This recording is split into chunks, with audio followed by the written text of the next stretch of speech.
Hello!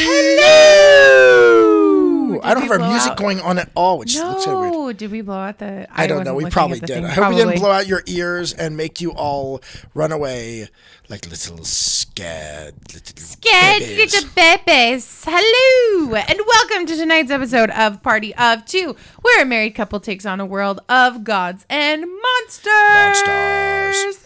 We are definitely into the monster portion of this campaign, which is really exciting. For those of you that don't know, who might be here for the first time or coming or whatever, we are in the final arc for this campaign, which is very exciting. This campaign has been going now for a year and 3/4 of a year. We're getting close to 2 years. We're almost 2 years with this campaign. So that's a good length of time. From what I understand, this is our very first campaign, and we go 2 years on it. That tells you something about us. It tells you we are committed and we love to play with each other.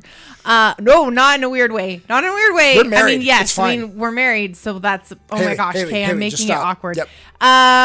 Anyway, so we are in the last couple of sessions. Stop it. We're in the last couple of sessions now before the end of the campaign, which is really exciting. So hang out for that. We do not really have any announcements. Nope. Let's just get into play. So I do want to say this show is currently available as a podcast. It is not up to date as to what we are currently playing right now. We need to get all that on there. But I'm working on it. I know it's into season 5. So there is a hot ton of episodes for you to go back and listen to if you enjoy this. So go ahead and go find us on all the major podcasting platforms, including Spotify and Apple Podcasts. Yes. I think that is everything. Yep. So, Weston. So one thing I'll just say, so this is a campaign and we are here to play the game. So I know everyone wants to talk about the drama in the TTRPG who's space. Talking about it already? No one is yet. Guys, I can't see the chat. Weston, I have been banned from the chat. So, but I'm just going to say I'm not going to divert the campaign. Yeah. We need to say one thing about it, though. Paizo, you're doing the right thing. That's literally all you're going to say? That's all I'm going to say. Really? Go Paizo. Okay, so we're going to say more than that because I want to say more than that. So It's been really interesting being on the inside part of listening to a lot of the creators in the Pathfinder community. There's a Discord for all of us Pathfinder creators that we're invited to. And it was really interesting what happened yesterday and watching the creators kind of freak out and the leadership of Paizo kind of come in and tell everybody what was going on. That was the most incredible thing, is just being on that side of it and watching all the creators just Paizo for the win. And then waking up this morning to all of the YouTube videos that were made from 4 p.m. Mountain Standard Time until the next morning, all about Paizo and what they did. There are some of the most incredible memes. Paizo fans are really memeing it up, which is really, really fun. Well, you gotta love that it's called the Orc. I know. I saw one. The open RPG creators license. The Orc Horde has come to save us. I know. It's so. I saw somebody. There was an image from Lord of the Rings, the really nasty orc with this gnarled hand, where it's him in the Westfold. Yeah. That area. And he's looking over at the distance, and the caption on it was something like, the orc the day or the time of the humans is over, the time of the orc has arisen. Yes, I remember that part. I was like, that is awesome.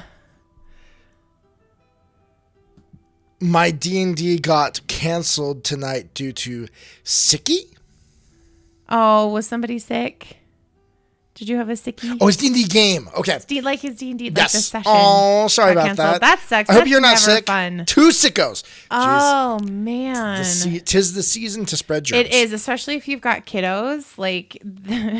School. Oh, my gosh. I don't think I ever got as sick as when I went back to school and Michael was in daycare. Our oldest. Yeah. I was when you were sick in college and when he was I was in in college, yeah. I was sick probably every other week, which sucked because I was a singer.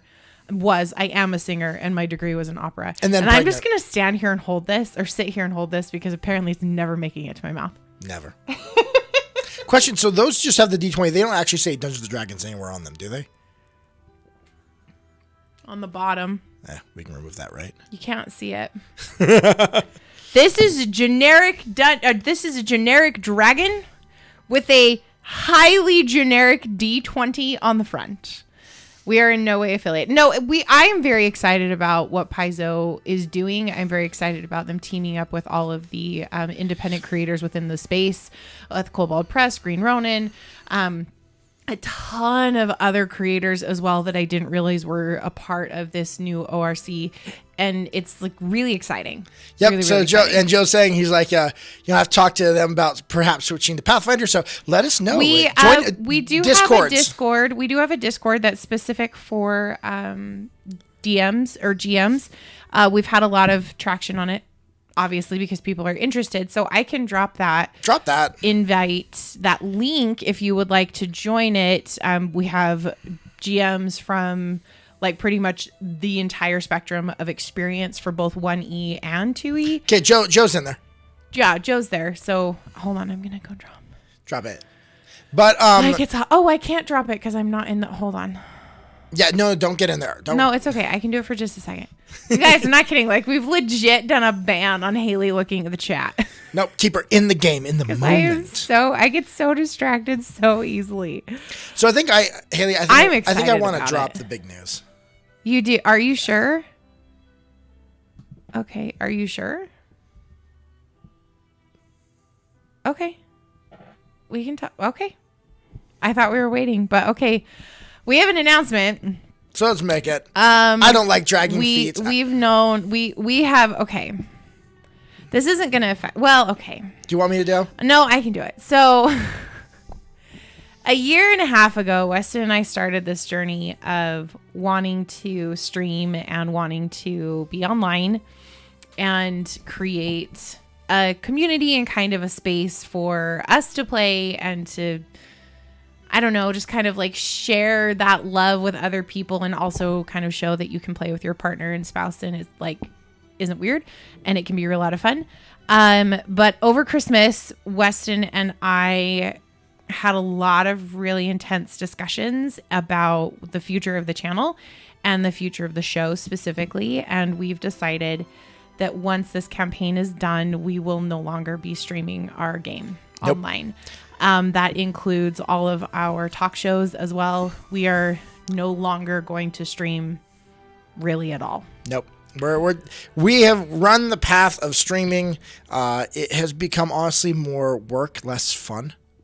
And my job's getting more intense. Weston just got a really big bump in his responsibilities. He essentially got a promotion and it is taking way more time than it used to. And it's going to take even more as the year goes on. Yeah. So it just through conversation and whatnot, we've decided we're not going to stream anymore once the campaign is done. So whenever the campaign is done is going to be our last stream, and we will make sure that everybody knows if you are in the Discord and stuff, because I'm also officially off of social media. So we're doing like a full cut for the year, at least for me, and Weston doesn't do social media at all, really. So we're kind of just going to live in the physical realm and not online for the next year completely. So nope, we just got too many other things to focus on. Yeah. And so this one, something had to give, and we're still planning on playing. And I will say I'm still planning on running games here at home and with people. And so honestly, if you'd like to join in a game, just let me know, because I think as much as we love playing together, we have also learned that one-on-one can get tiring. It gets overwhelming more than anything. It gets really overwhelming for whoever's the person that's... It's great for a short campaign. It's great for a one shots, 2 shots, month-long campaign. Like, it's totally fine. But full long-length campaigns... Where we're ranging... April 1st will be 2 years. Yep. So if we got that, we will not get that far, No, but that would have been 2 years for us. So we will be having those. So I will probably be throwing out in that Discord as those come up. And as I'm like, hey, looking for a player who wants to play. I want to do a one shot. I don't want to just keep it to our house. I want to bring in all the people that we've known and have fun games and play online not stream. Just to specify that it will be like a group of friends hang out, just playing a fun game. Yeah. So I know Dooms and Joe, you guys are both in the Discord, so we can connect there. All right. At some point. So yeah, I just wanted to get that out. I wanted to stop, tiptoeing around it. I wasn't tiptoeing around it. I just wasn't saying anything. Oh, and of course. Ooh, Joe wants to run a Savage Worlds one shot with us and introduce us. I would love that. Yes, we'll connect. I've been very interested in diving into the system, but I don't want to GM. I want to just play a system. Yeah. And so I would love that. Oh, slight amendment. I will be completely offline except for Lost Tribes Gaming. I am still doing their Vampire the Masquerade game, which we are streaming tomorrow at 11 o'clock Mountain Standard Time on Lost Tribes Gaming's channel. So you can still see Hayley playing a vampire. And I play a vampire, but I don't... She's not a vampire. Like, she is, she wants to suck your... No, she doesn't. No, she doesn't. I'm like, no. She's very emotionally conflicted about this. She hates being a vampire. She would commit suicide if she could. All right, so let's jump into the game then. Let's go. All right, so welcome and to this episode of Party of Two.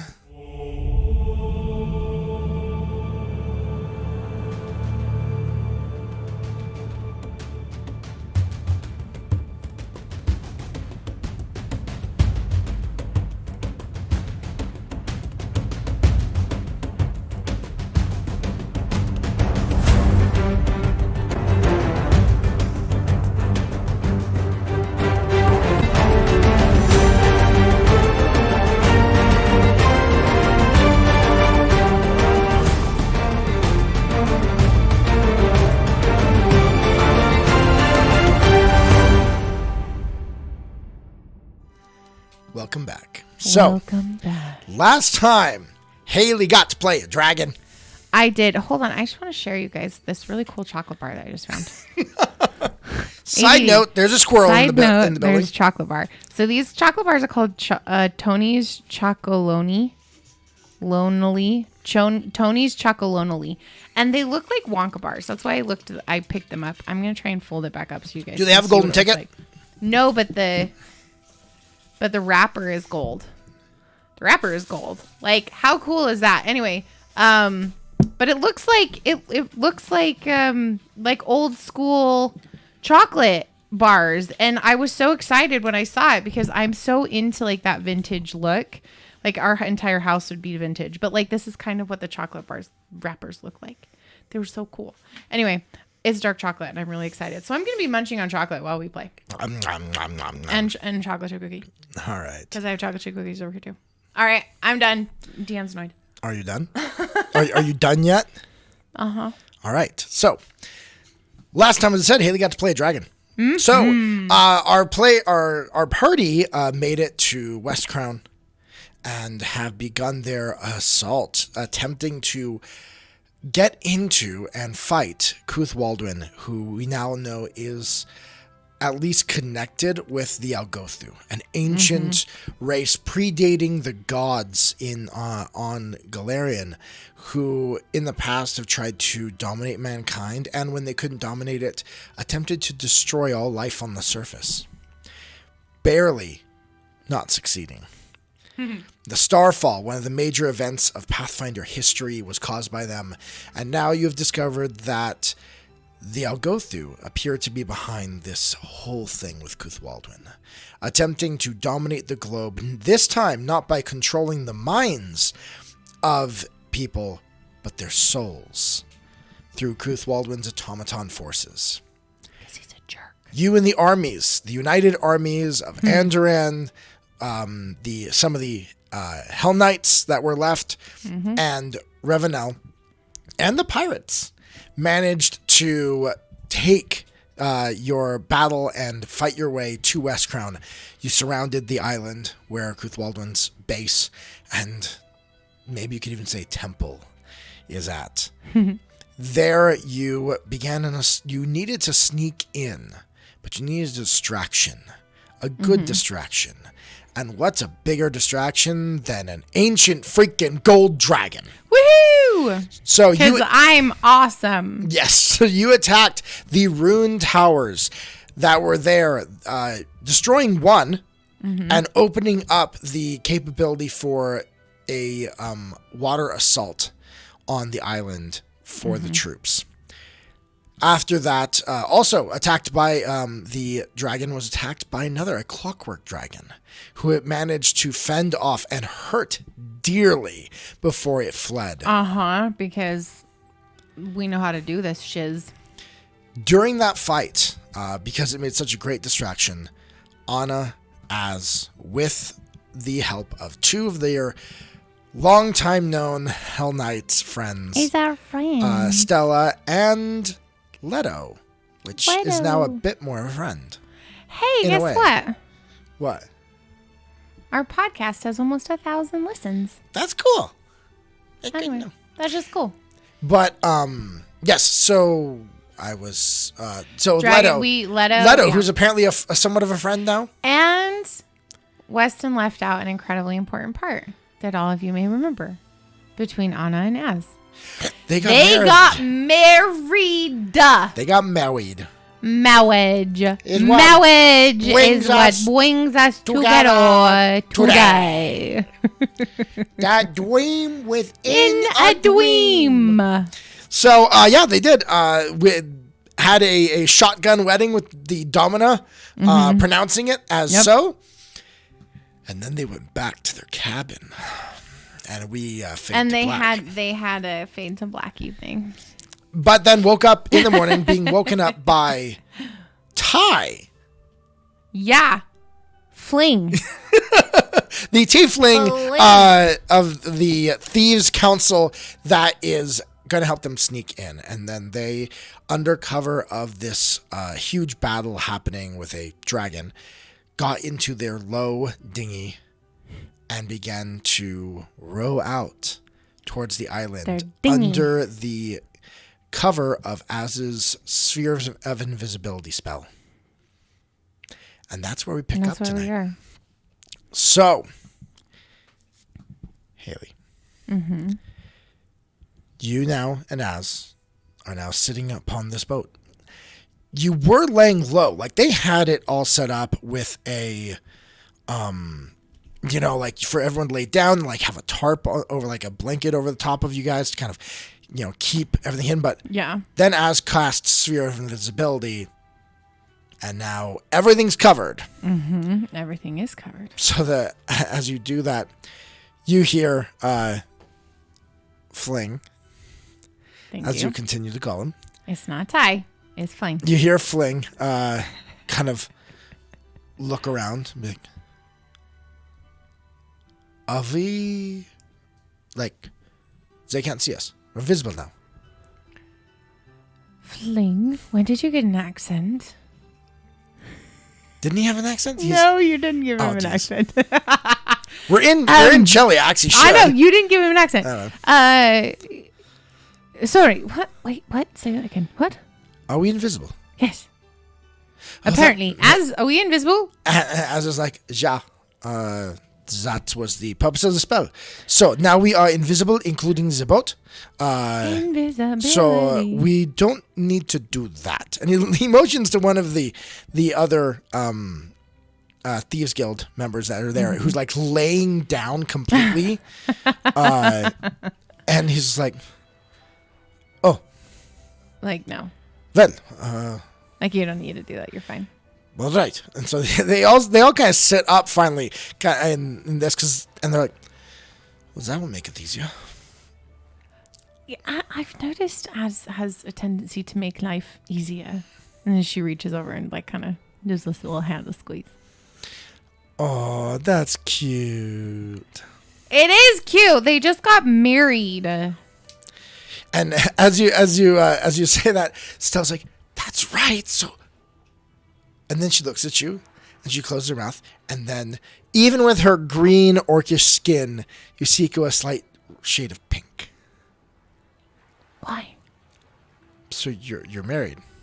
Yes, we're married. So you Oh, Stella, we are not talking about this right now. and as of course turns beet red, Leto's just sitting there like, oh jeez. Don't you dare, Leto. You wanted this. Stop it.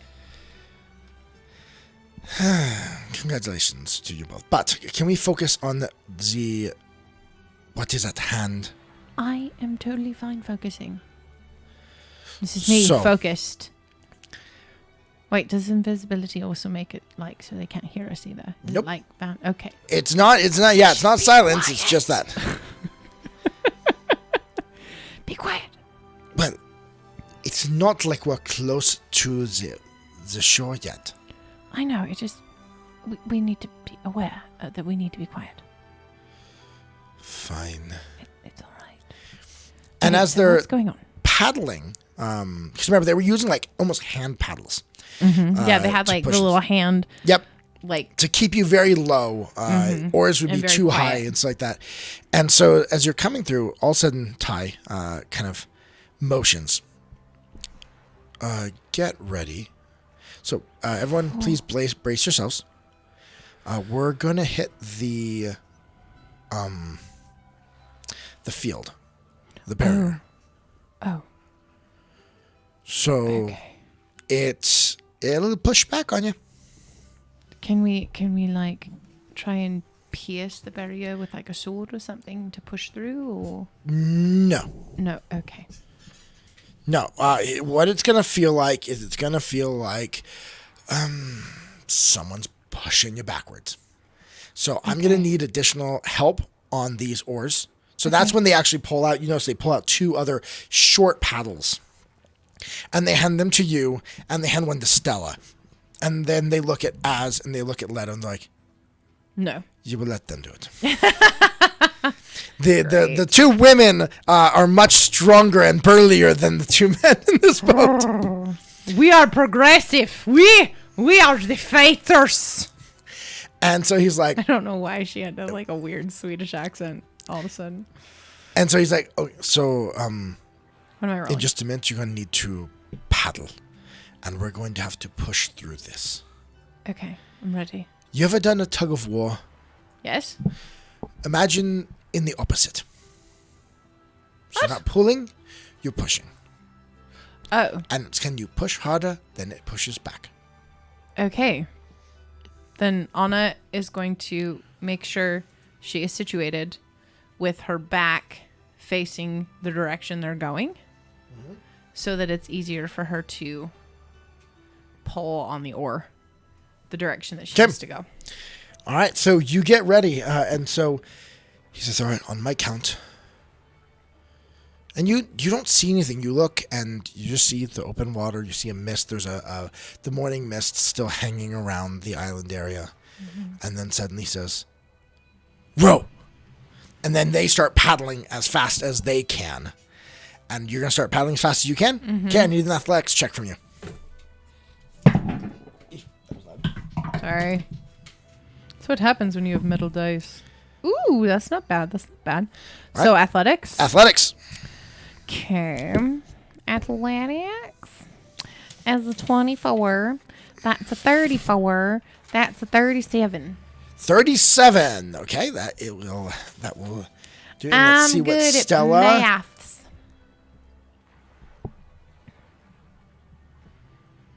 Yes, all right. Just a second. I'm looking at the stats for a Hell Knight, and I'm like, wait, this Hell Knight is not skilled in athletics? Yeah, You're we're not in gonna. the wrong spot. You've got to be looking in the wrong No, spot. I'm not. So I'm gonna change that because that makes no sense whatsoever. Hold on. I looked up her stats just like a minute ago. Did I have official stats for Stella? No. Well, I mean, you did at one point. Yeah, but she was a lot lower level then. So I've got stats here, and so I will. Holy cow! They really don't have athletics on here. No, they don't. So I will make that up though. So let's add the math rocks. Okay. So with adding the math rocks, you push and you push, and you all of a sudden you do feel as all of a sudden the boat begins to like fight you, and you push and you move forward 10 feet.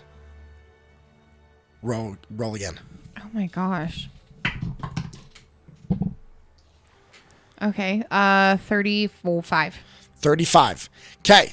You both managed to roll very high. Okay, good. So, however, I want you to roll one more d20 for me.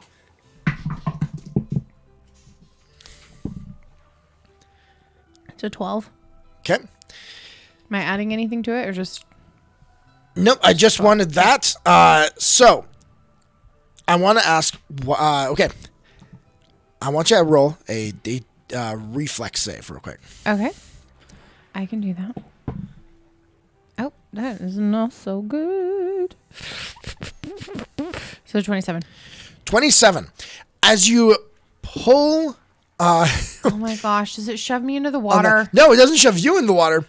Does it shove Az in the water? But you don't quite catch Az and Leto as they are shoved back in the back of the boat. They have not fallen out of the boat yet, but they are definitely pushed back in the boat. And as it pushes against them, you lose 5 feet. Oh, jeez. So I do want to say to Az, just be like, get down, like lay down into the boat. And Az kind of, he's got his face almost like there's a wave a big wind pushing against his face. Yeah, like roller coaster face. Like, that won't help. It is magical, not physical.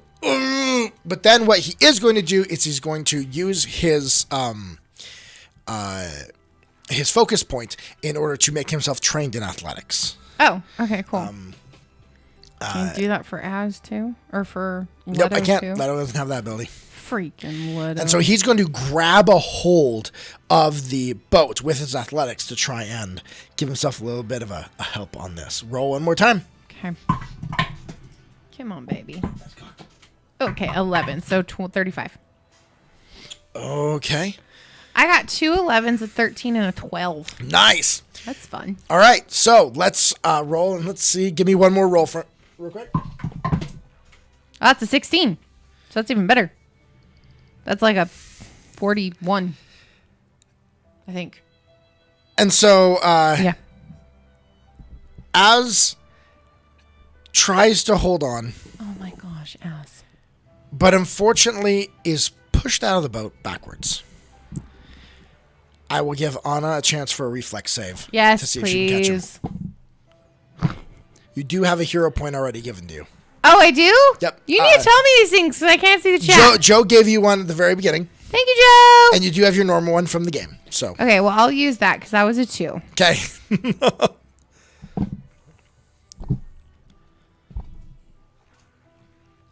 A 1. You reach for him. Unfortunately, Az is pushed backwards out of the boat and is pushed back 20 feet. 20 feet? 20 feet back. That's like rubber in banding. the water. Yes. In the water, taking. Can't he teleport? Was that? Can you just freaking teleport to the other side?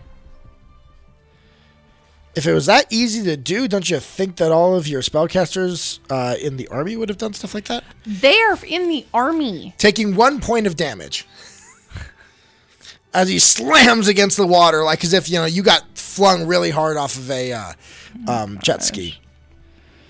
For the love. And as you say, he sits there in the back.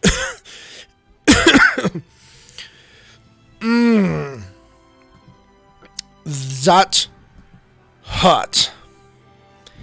Are you okay? And you're far ahead. Are you yelling this? Oh, I thought he. I thought he got back. Nope. Okay. No, I'm not going to yell it. But I am going to stop for a second and just say, can we go back and get him? And they're like, we'll have to fight it all over again if we try to come back. Can't he do something? You're gonna shout and just say, Az! Teleport to us! Teleporting won't work in this. They've tried. To us? They can't teleport through the portal. He can't teleport through the barrier. Az, do something!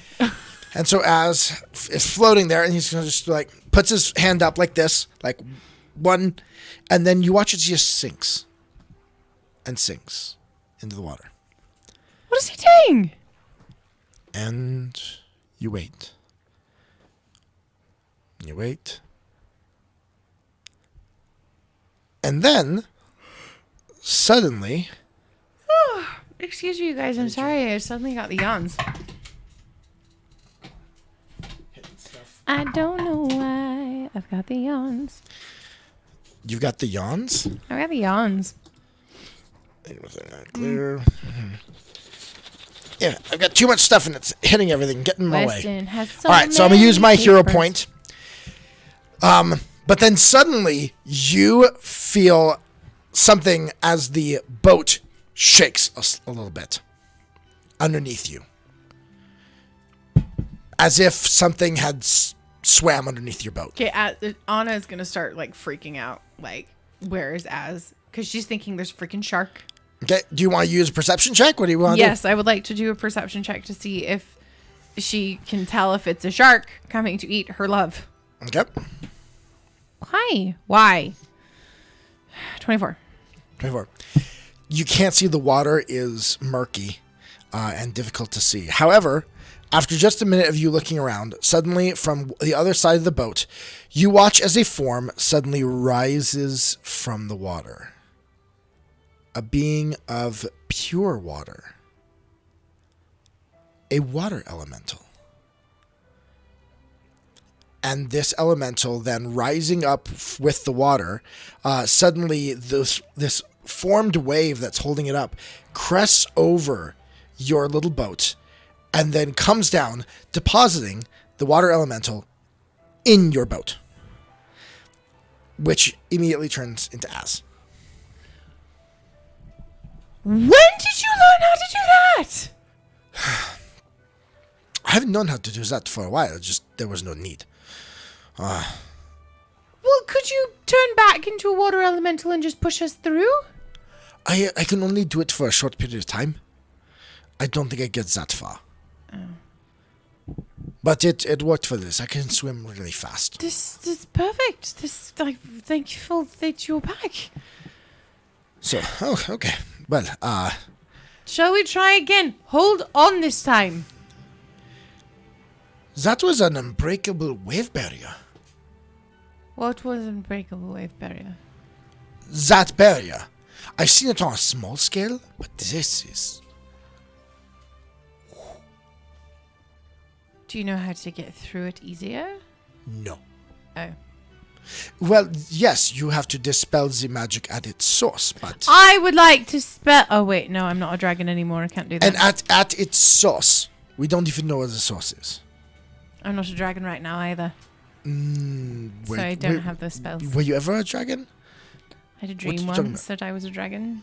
Gold or red? Gold. And I had big horns and flappy wings. Well, all right. I don't... Okay, let's just keep going. Because we've been, paddling in motion, just staying right here. Well, you weren't... No, you made your way through.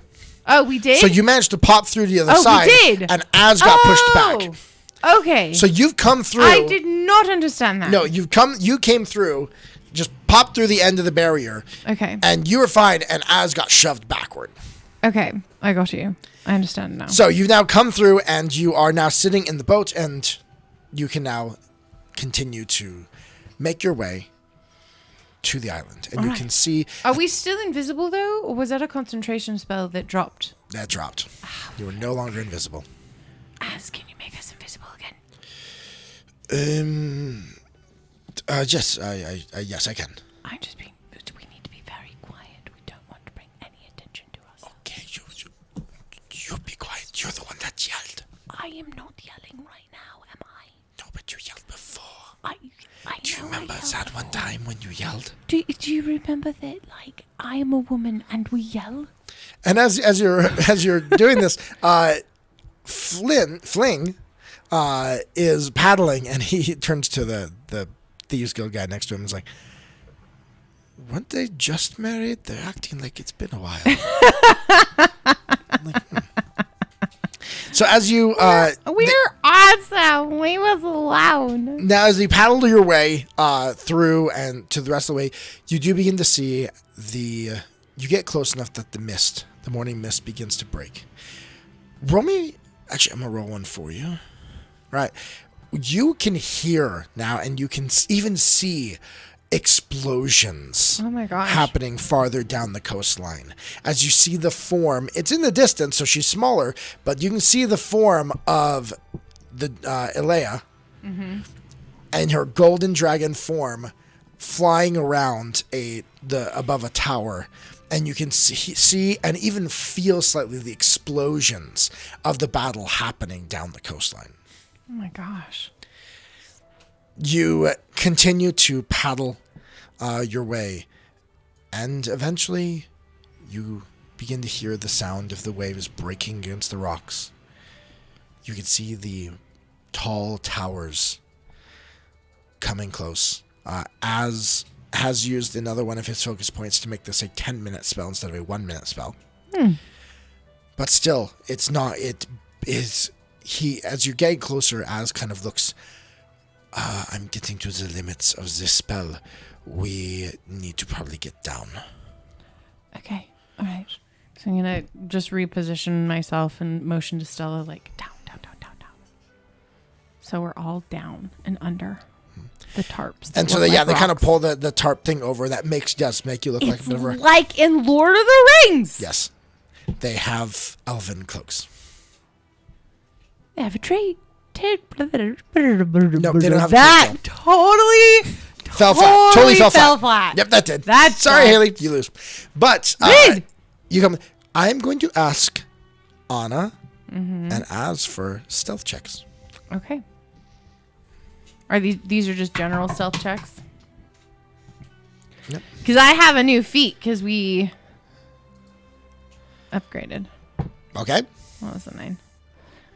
It's a 28. Anna now has the ability to do what? To add a +2 to her stealth rolls, but it has to be on a specific person. So if they're following a specific person. Nope, you're not following a specific person right now. Yeah. But yeah, it's 28. Okay, 28. I'm going to ask for... 30. 30. Okay, I'm asked for one more for Bruce. Bruce. Yeah, Bruce is in the boat too. Yes, he is. Goes everywhere I go. 18 plus. Why? Apparently he has no stealth. What'd you roll? What'd you roll on the dice? An 18. Okay, you're good. I'm just trying to see where's his. I swear he's got stealth. I know he does. It's just not on this thing. Fortitude, will, reflex, perception, strength, con, wisdom, dex, intelligence, charisma. Those aren't your skills. I know, but that's why I'm just. Where does it say survival? Off. Look for where it says survival. There is no survival. Yeah, he's trained in survival, so you're not seeing it. It's there. It's not there. You are more than welcome to. Are you looking at your path builder, or are you looking at the sheet I've given you? I'm looking at the path builder where it says pets, because Bruce is right there. Oh, I don't know how your path builder. Oh wait, works. Hold on, view skills. There you go.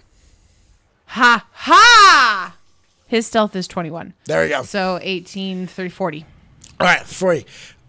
You two are nice and stealthy. However, 39. 39. Az sneezes. Rolling a 2. Az sneezes. But one person... Az has a hero point? No, I used it. Oh, jeez. Az sneezing... However, somebody give Az a hero point! One person sneezing does not negate the rest of... However, it's like he's going to sneeze and everyone's going to be like... And then you reach back and you like pinch his nose. Stop it. Nothing. Nothing.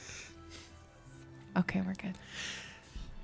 So you stealthily manage to ride closer, you can see like I said, the walls up above, dark stone.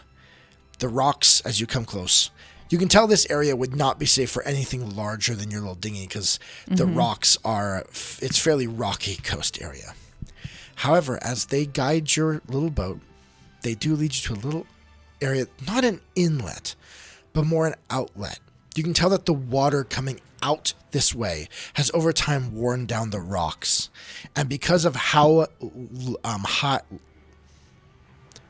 how do you say this? Shallow your boat rides in the water, you're able to slide in over the rocky area. It's riding high. Yep. That's what you're thinking of. Okay, cool. The boat was riding high. Yeah, riding high. You're able to slide in and set the boat on top of this rocky area where the water's just thick enough to get the boat in there. Okay. And then they will stop.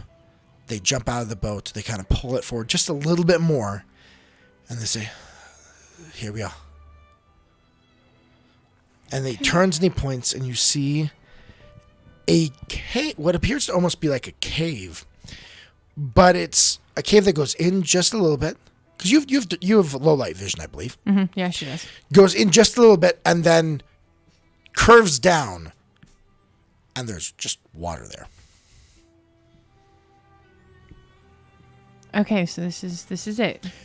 So you will need to go and you'll need to swim. Really?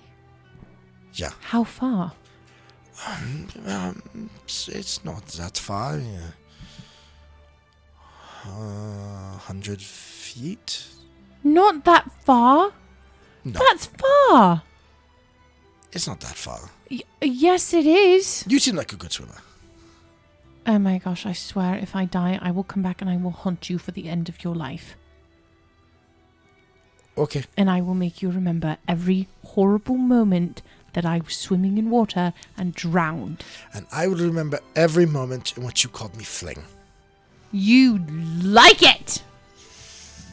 No, I don't.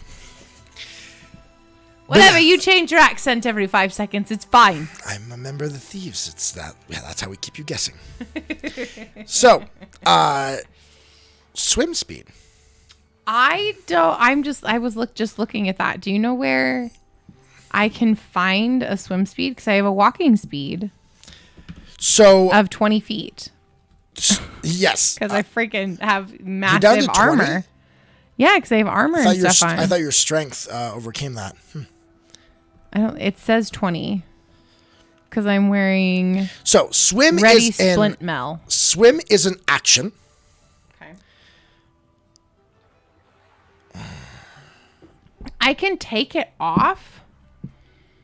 Okay. Like I could take the mail off, and then I would be going faster, but we'd have to like drag the armor with us. Or you can put it. You do have bags holding, 2 of them. Well, yeah, I mean, but we would have to bring it with us. But which means then you wouldn't have it on when we get to the other side. Okay, No. I'm gonna fix because I was double checking rules on swimming, and it was actually closer to 30 feet. There's 30 feet of that you need to swim. No, it's hard. It's broken. The chocolate's broken up in a really weird way. Hi, Les. Tribes Gaming. Hello. Hi, Drum. So, Okay. Wait. let me double check this. I did my calculations, and now they're not adding up for me. No, okay, so it was 60 feet of swimming is what I'd calculated. Why isn't it letting me go higher? Oh, I forgot to do my skill increase for this level. You gonna do that real quick? I was going to do athletics, but it won't let me. I think you're already as high as you can get. But that's not fair. You guys, I want this piece right here. It's not fair. So yeah, you have to swim for 60 feet. Aha! I got it. No chocolate will get the best of me.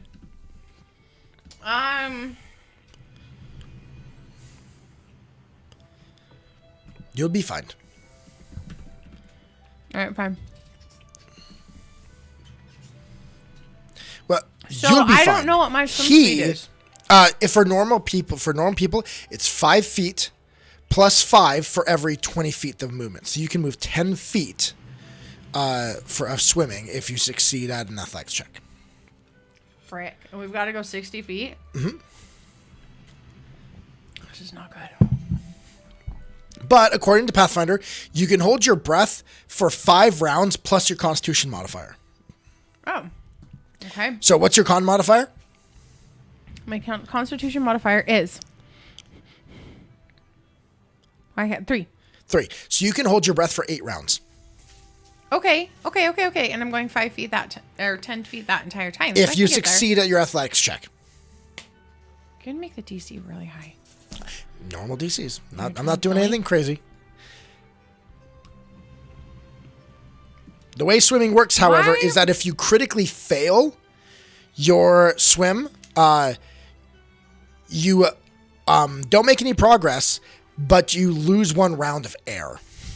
Oh my gosh. Okay, let's get to it then. And so I'm just going to take... If she takes her armor off, though, if I stow my armor, I can move 25 feet. It wouldn't make a big difference on your swim, which is kind of weird, huh? Okay. Okay, how do I unshow it now? Frick. So Asno looks, and he's kind of like, so I think I can make it through. But, and he turns to Leto. And Leto's sitting there like, what? I can swim. Kind of. Okay. Well, I guess. You're not bestowing any confidence at this point, dude. It's not like I swim a lot. It's not my favorite pastime or anything like that. All right, well, be ready to go. Okay.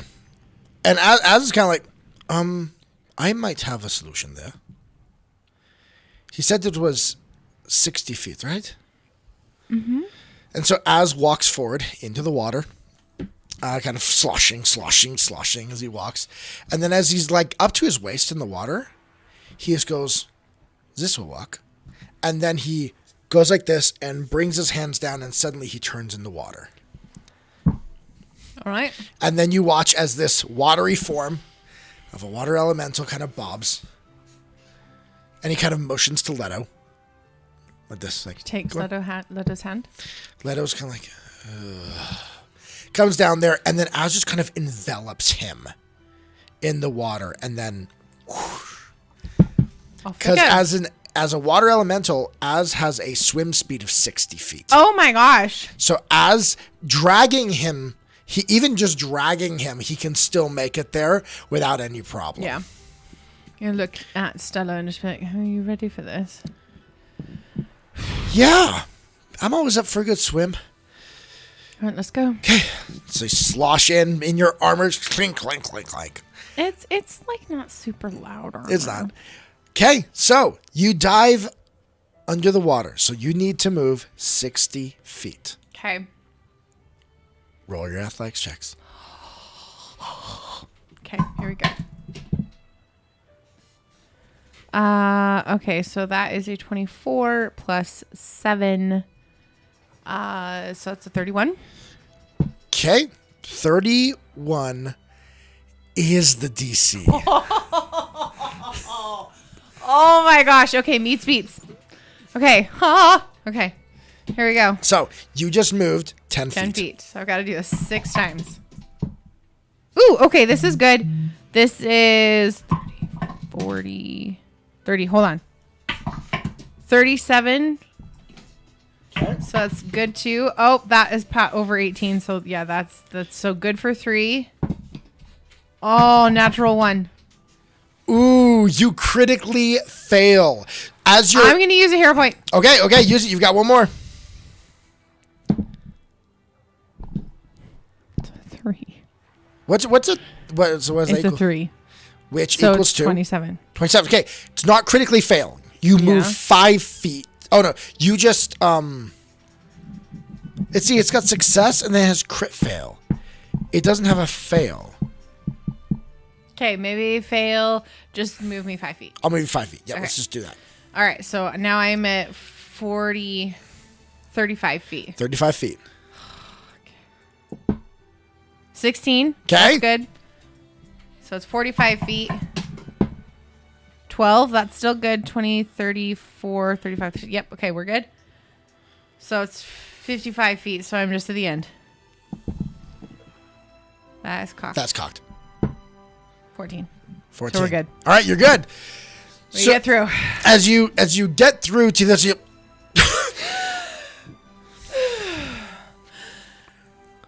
I do not want to do that again. however, as you come up, you do notice something. Stella's not there. Stella? Stella?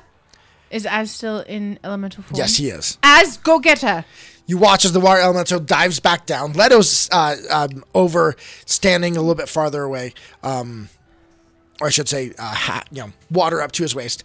Az dives down in this water elemental form. And after just a couple seconds, comes up holding Stella. And she's kind of... She's breathing. Okay, good. Sorry, I got turned around down there. No, it's just glad you're all right. And I kind of reaching over and grab her hand and kind of like start tugging her out of the water. So where did we pop up? So you pop up, as you're looking through, you see that you kind of pushed yourself. You are now standing in, or kind of, semi-swimming. You notice that the cave came down and then came back up. And so now there's a gap about I'd say 2 feet above the water. And we're just treading water. You're not treading water because you can touch the bottom. Mm-hmm. But up ahead you do see a grate. Great. But it does appear to have had... that was funny. I'm really funny. Lost Tribes Gaming just gave us each a hero point. Thank you, Jerome. So it's 1 each. I have been banned. I can't see. There's nope. chat. So if you have anything to say, you have to tell Weston and tell me specifically. But you do see that one of the bars has been pulled out or cut out or something like that to make it to where it is passable. Okay. For a thinner, leaner person. We didn't do that. The whole thing for Bruce. That's right. Please roll me some times for Bruce. Oh, Bruce. I don't remember these things. Stop it. Okay. Wait, does Bruce go up in... Can I raise Bruce in level? Does Bruce raise in level? He automatically goes up with you. Okay. So tell me, can Bruce swim? Okay. All right, so it's got an athletics of 19. All right. Okay. It's a 4. Oh, dear. That didn't go well for him. That is a 23. All right, so. But I think he's got a better swim speed than I do. Oh, it doesn't say what his swim speed is. What's his walking speed? Or running speed? That's also a really good question because I don't see it here. Yeah, let me open up the animal companion. 40 feet, sorry. Okay, 40 feet. So he actually then goes 15 feet normally. Okay. So his normal swim speed is 15 feet. Okay. Come on, baby. You can do this. Okay, it's 13, so 24... Or, sorry, not 24. 19, 29, 32. All right, so he moves 15 feet. So he's now moved 20 feet. Okay, come on, baby. Oh, 19. Oh, there we go. Okay, so 20, so 35. So another 15. So he is currently at, 35 feet. That's 9. So that's 28. 28. There's only 5 more, so he's at 40. 40 now. Come on. But he's still got plenty of breath. It's 2. Okay. So he was at 40, 45. Succeed one more time and he's through. Sweetie. 8. That's even worse. So it's 27. 27. How many rounds is that? How many times you rolled? 6? 6. Okay, he's got, I think, 1 more. What's his con modifier? His constitution is 4. Oh, wow. Okay, so he's got 2 more rounds. He has a higher con mod than you do. Of course he does. And it's a 2. Oh my gosh. So 50. All right. And then 9. So it's 28. So it's 55 feet. I can see him at this point, right? You can see him at this point. Okay, I'm going to just grab him and pull him along. All right, give me an athletics for Anna. Natural 20. Okay, you grab him and you pull him out. He looks like a dog that's been... He's a wet dog. He's a wet dog. And he goes... Well, he can't do that. You're still in water, remember? They still do it in water. That's true, they do. And so he's there, though, kind of doggy paddling. I've kind of got my arm underneath him. Now that help him. His head can be above water. Yeah, I'm holding him up. All right, so again, in front of you, you do see, this is all kind of almost like a cave. You know, it's all natural rock. But then up ahead, you do see a grate. I want to send Bruce to, like, just investigate it. Okay. Really quick. Send him through. So just for would that be perception? That would be called throwing stuff. I know that's called throwing stuff, but what are you wanting me to roll? Yeah, I'm gonna say I'm not gonna make you roll athletics checks for his swimming because he'll make it eventually. But he's staying for his looking around. Well, yeah, be a perception check. So I'll do that for. Okay. So, which is good. Looks around. That was a 2. Sniffs around. Like, are you having him go completely into the area, or just kind of stick his head through? Stick his head like around, sniff around it, see if he smells anything that like puts him on edge. Okay. He because he communicates with you telepathically. He's kind of like, ugh, that stinks. Ugh. But does it smell like a creature or something like that, darling? Lots of different. He puts his face into the water for a second. Like, he's like, smells like those holes humans dig. Well, this is a sewer, darling. And then it smells like. What would you roll on that perception? Oh no, I rolled that. You rolled it for me, so I don't know. He's like, there's lots of things. I can't distinguish it all. There's lots of smells. Lots of smells. Is there anything dangerous though? Do you smell anything that? Like what? Like what? You're a dog. You have natural instincts. When you smell something that's going to put you on edge. Everything here puts me on edge. It's pretty nasty. All right. Come on back then. So he paddles back to you. Less than helpful. Well, excuse me, you put me in a weird place. I don't know any of these smells. I didn't necessarily say that out loud. Like, you talk telepathically. Come on. And so Az is listening there, telepathically. Well, Az cannot get on those conversations. Since Az has telepathy with you, does he get a 3-way call situation here? This is not a 3-way conversation. It's a conference call now. We're not conference calling with my dog. Hey, That's not how that works. I just joined your Zoom room. No. It's all right.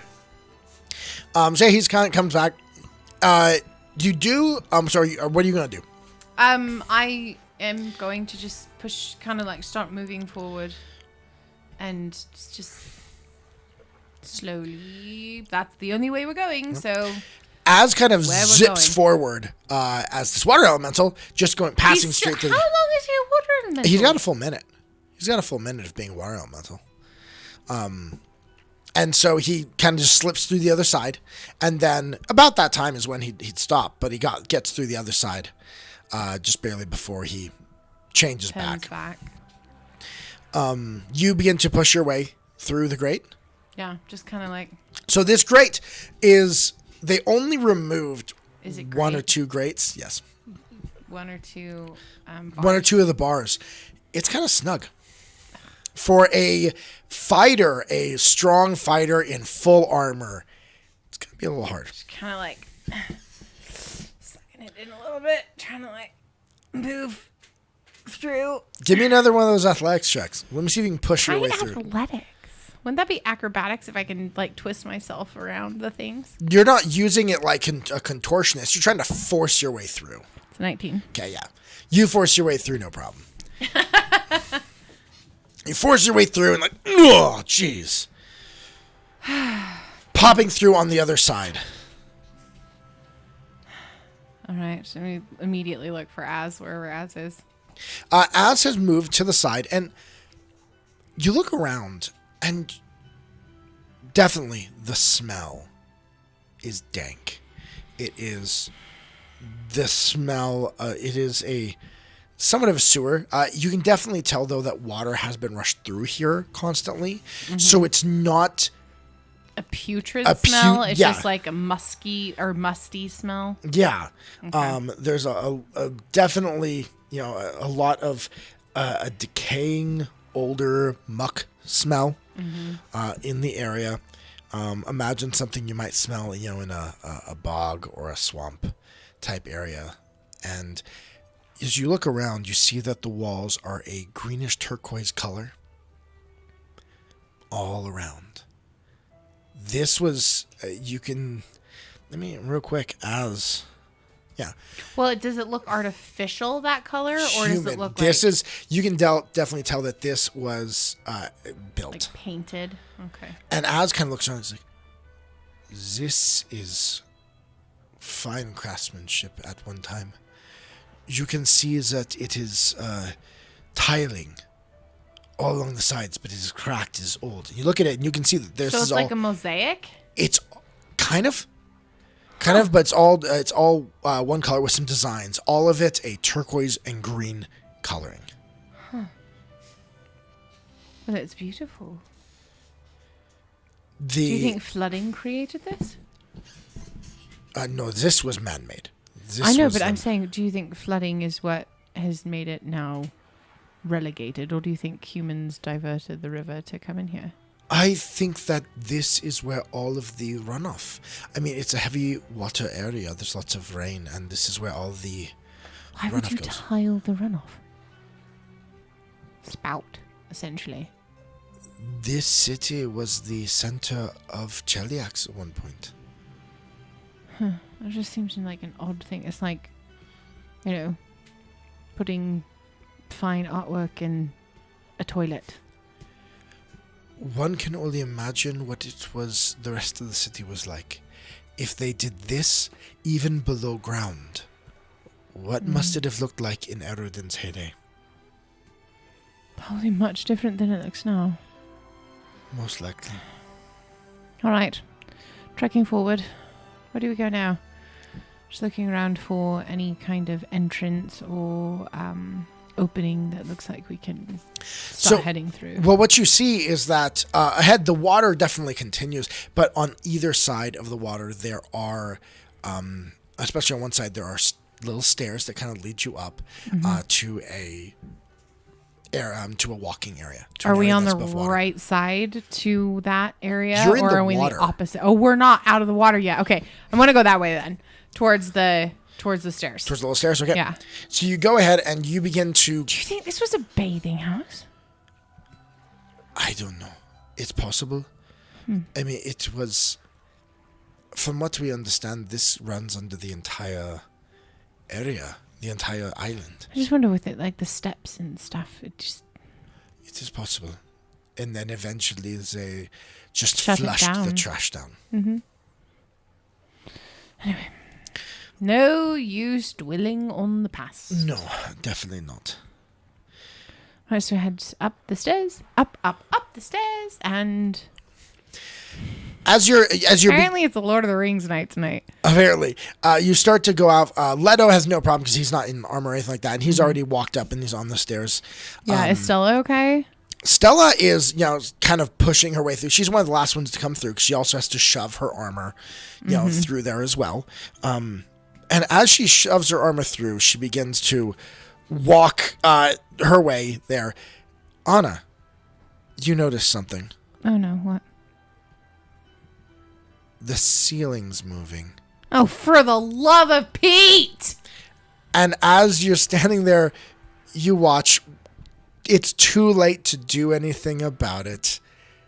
You watch this drop, almost like a huge water droplet, green water droplet start to form and drop down onto Stella. Onto her? As a green slime. Ew! Drops down and just lands on Stella. Oh, wait. Is it bunny here? Is it? You've seen one of these before. I know. You want to do a recall knowledge real quick? Yes. See what you remember? That's an 8. What do I add for recall knowledge? Generally some type of lore. Arcane, nature, occult. I have warfare. Okay, you don't know anything about it. Frick. I know I've seen one before, You know you've seen one before and you remembered it burned. Be like, Stella, take your clothing off now! And she's kind of like... No, get it off! Get it off! So, Stella now needs to roll. So she failed at that. Let's see. Stella! Yeah. So Stella, as this target lands onto her, it begins to just burn and drain the life from her. So she is now drained to 1. No! Is she not getting her clothing off? Well, she's starting, but that was the first thing that she did was get this. So it is now currently on her. Can she wash it off her body? Stella, dunk in the water! Dunk in the water! She can try. These things are somewhat amphibious, so they're not going to get hurt much by the water. No, I just want to wash it off her body. I don't necessarily want to hurt it. It's just like, get it off. What she does do, though, being a Hell Knight Paravicar... Because she's amazing. Where'd that paper go? You put it right there next to your thing. Next to your... You slid it down. She does have some magical abilities. She does. It's pretty cool. Let me see if she's got anything here. Just take all of your clothing off. Pretend we're in it takes time to take armor off. However, what she does do instead is she is going to cast Flaming Sphere and put it, or actually she'll just do a cantrip and she's going to do Produce Flame and just put it on it and blast Produce Flame, which will hurt it. It is hurt. It's not gone yet. Each one of you has an action before the round ends. What do you want to do?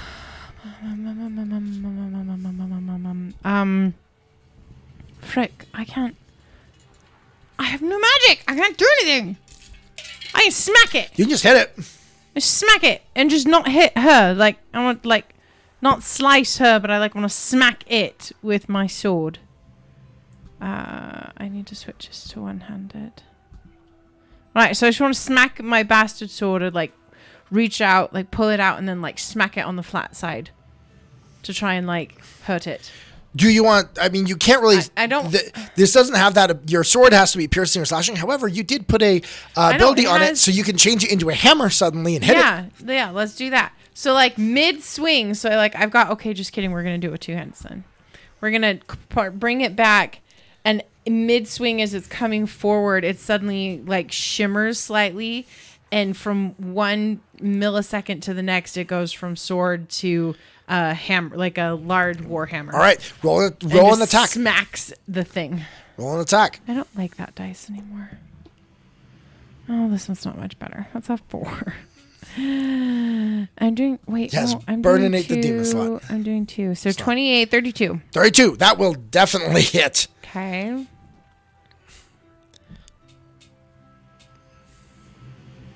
No, there it is. So 2d12 plus 9 bludgeoning. That's a 12 and an 8. So that is 26. All right. Plus 9. So 30. 30 points of damage. 30, no, plus 9. No, okay. So it's 26 plus 9. 26 plus 9 so is 35. 35. And 1d6 force. The 3. Don't you have your fire? You're not doing fire damage at all? Okay. It says force damage. All right. I don't have why it doesn't. No, fire is my greatsword. Oh, okay. And how much? So in total, how much damage we're looking at? So it's 30. 35 plus 38. 38. Okay, you do 38 points of damage whacking this thing. It does hurt Stella too, though, because it's on top of her. Like, I'm sorry. Az, though, and Leto, both, though, will let out with blasts of fire, which are also going to hurt Stella. Yeah, I remember I got hurt pretty intensely when we were trying to get this thing off of me way back in the day. So let's see. Az is going to do some fire damage as well. Sorry, I got too many characters here. Let me see. Weston has too much character. Yes, I do. All right, so beware the demon snot. It comes for your character. Jerome has gotten around the Hayley, don't look at chat. He's just messaging me directly through Facebook. That's awesome. All right, so let's see what Az has real quick. It does. It's bad. It's nasty. It's like the black goo or whatever from D&D. Mm-hmm. Not good. Okay. So Az will use instead. He's going to use his chill touch. So he's going to run up and he's just going to touch her, which will do 19 points of damage to Stella. What? Why are you touching her body? You can't avoid it. It's on her. However, that will, as he puts his hand on this ooze, it just watches it crystallizes the entire thing. And then can he just... And then he just looks at you and he says, hit it. She's going to reach over and smack it. Okay, roll an attack roll. You're just doing it with your hand? Yeah. All right. That's cocked. That was. It's an 11. Being unarmed, so athletics? Yeah, you're trained with unarmed attacks. So just do your attack bonus. My 28? -2 because you're not legendary in it. So 26. Oh, okay, 26. So 37. Okay, you critically hit it. Yo, what's up? I won't roll the damage. Roll the 1d4. Because that's what it is. It's 1d4. Bludgeoning damage is 1d4 or 1d6 if you have the right stuff. 3. So 6 points of damage. And as you slam your hand down on it, it shatters. And just falls off. While I'm still right there, as it shatters and falls off of her, I'm going to reach up and grab either side of her shoulders and say, I'm so sorry. I am so sorry. And I'm going to do lay on hands. All right. So how much does it heal? I'm going to look right now because I'm awesome. And she's sitting there like her face, like she's got a bloody nose, like blood coming down off her face because where you hit her with your mace. 42 hit points. 42 hit points healed. All right. And she's looking a lot better now. She does a gain. She does, but it's not okay. It doesn't. The rest of it doesn't matter because we're not in combat. Nope. But yeah, there we go.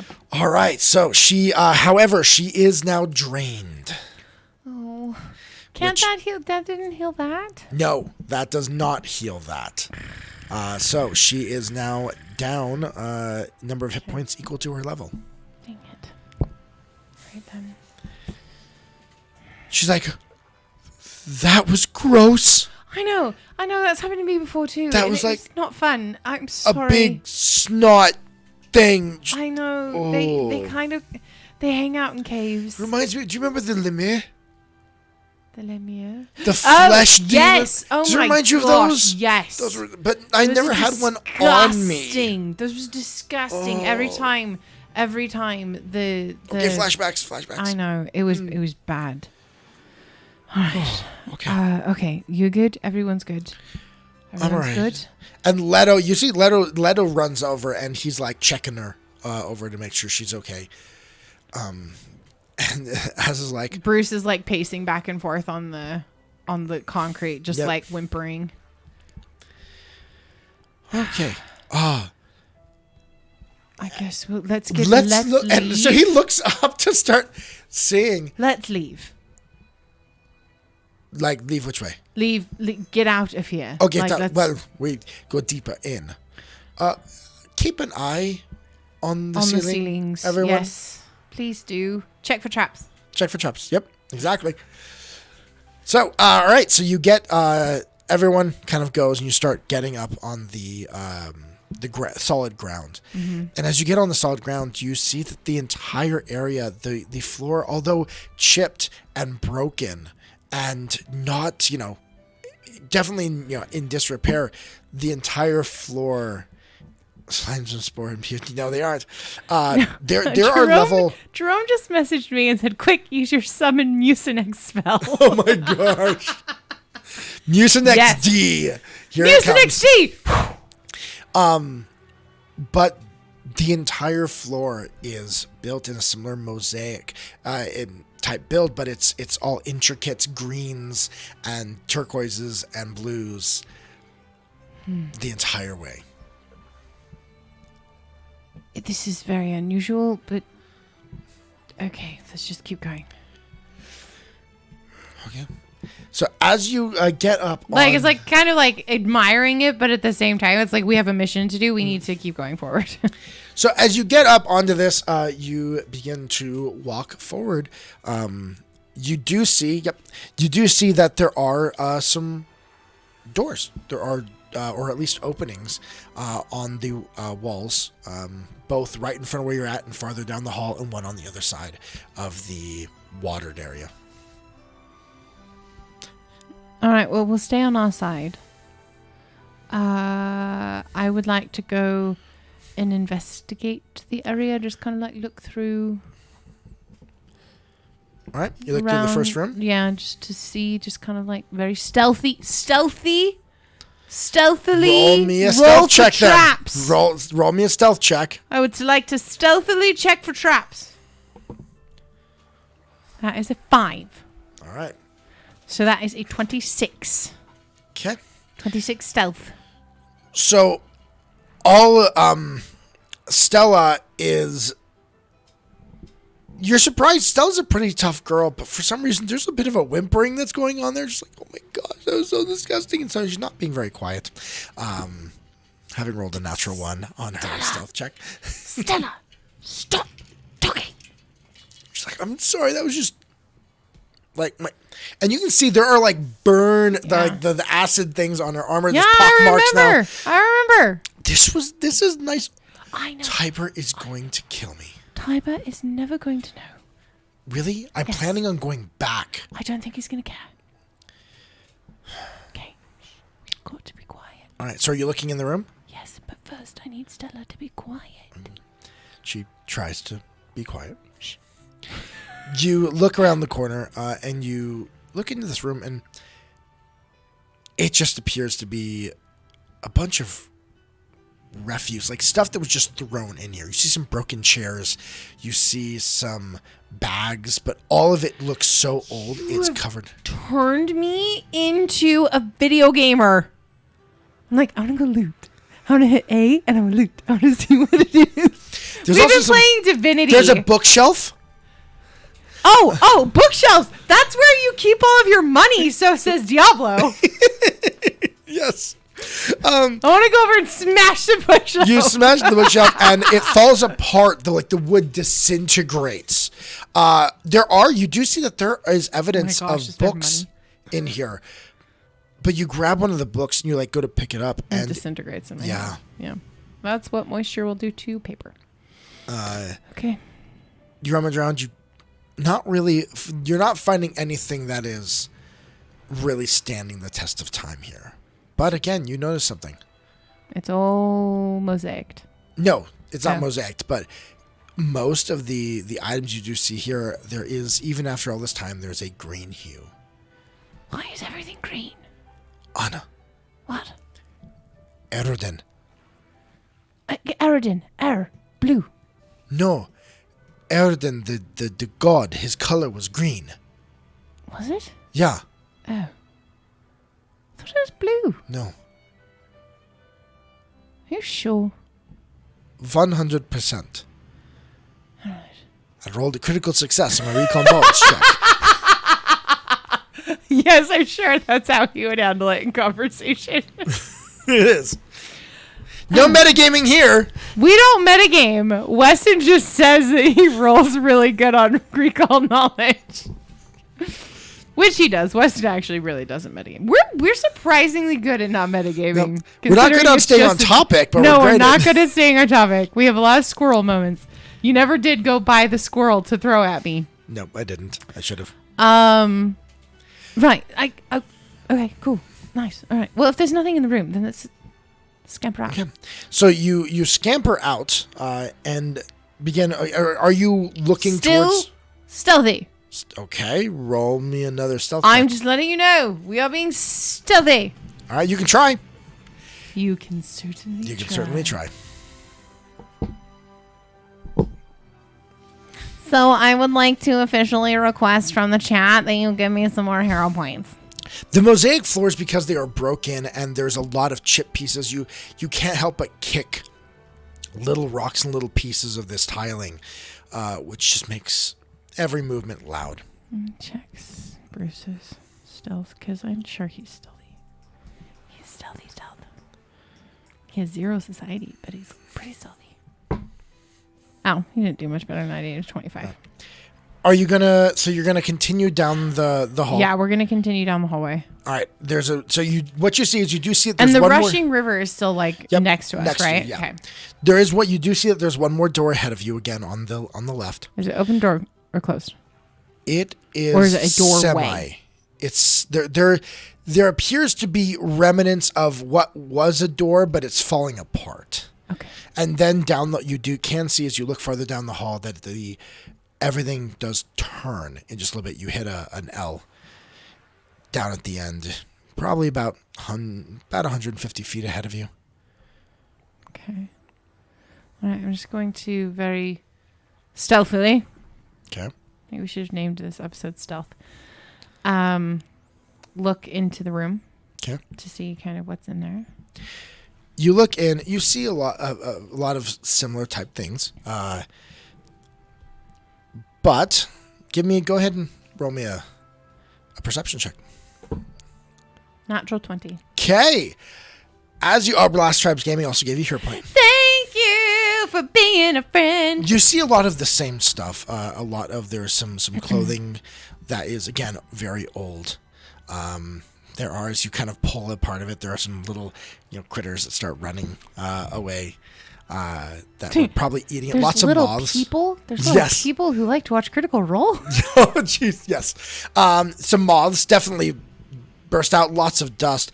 However, as you kind of rummage through it a little bit, you do find that underneath it is something solid. That's still solid. And as you pull the clothes away, you do find yourself a chest. Mimic. Check for traps. Okay, roll me a 20. Roll me a 20. Roll me a 20. Okay, roll a 20. Do you have thievery? No. But Az does. Ha! Thank you. And so Az comes. And I only rolled a 3. Az one moment, let me check. Anna's gonna start shaking it, and he grabs her and is stop it. And then suddenly opens his mouth to start biting you. No, but Az comes up and he kind of looks at, checks it over, doesn't notice any traps, and then he does actually pull out some tools that he has, and he begins to work at the lock, and manages to get the first tumbler, and then does it again, and this goes turned the other way. into a Skyrim skill check. Yeah, goes second way, and then you hear it pop and click as it. As it opened. That's what I was doing. And then he kind of lifts and pushes it up. And Anna's right over his shoulder, touching, her one arm is around his waist and the other one's on his shoulder, and she's just looking over his shoulder. Inside, is very dusty. You do find a robe that when you pull it out, it's not falling apart. Yeah, it's falling apart. But then he grabs a pair of boots and They're like clean and completely in like there's no damage to them at all. As if they've been made recently. I think the magic. Can you identify it? Give me a moment. And so Az will sit there looking at them for a moment and checking things. Anna's going to look back over at Stella and be like, you okay? You feeling better? And they are. They are magic. They are boots of speed. These sleek red boots make your legs feel like they're bursting with energy. You gain a +5 foot item bonus to your land speed and to any climb or swim speed you have. So frequency is once per day. Effect, you click the boots. So this is like boots of haste. Well, so it is kind of. So you get, you can move 5 feet faster all the time. But then also once per day, you can click them together. Quickened. And you become quickened and can have an additional action to move. So you have 4 actions, but one of those has to be used to move. Oh my gosh, I love these. Okay, who do they fit? Anyone can wear them. Who wants them? Do you want them? Do you want them? So that you can like dash away all. Either way, I mean, they would work for me, but also that allows you to run into the combat faster. That's true. I just don't want to take it if it would like be better on someone else. I think it is up to you on if you want them. Okay. They are your color. That is true. I mean, they do match. She flips her braid back a little bit. If there's no objection, then yes, of course. I will. What is people saying? So, Lost Tribes Gaming redeemed 1,500 channel points. What are we naming these? Your right boot is named Yzma, and your left boot is named Kronk.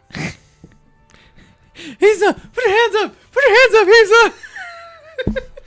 I'm just gonna laugh when she leaves the boot in her chair, and then say, "Ooh, Yzma's in your chair." Who's in my chair? So you've got they say on the bottom in embroidery, Yzma and Kronk. Oh, that's adorable. They've got names. Whoever made them? I wonder if they are fine craftsmanship. I don't think they're the size of it for children. No, I don't know. I mean, like, you know, how people.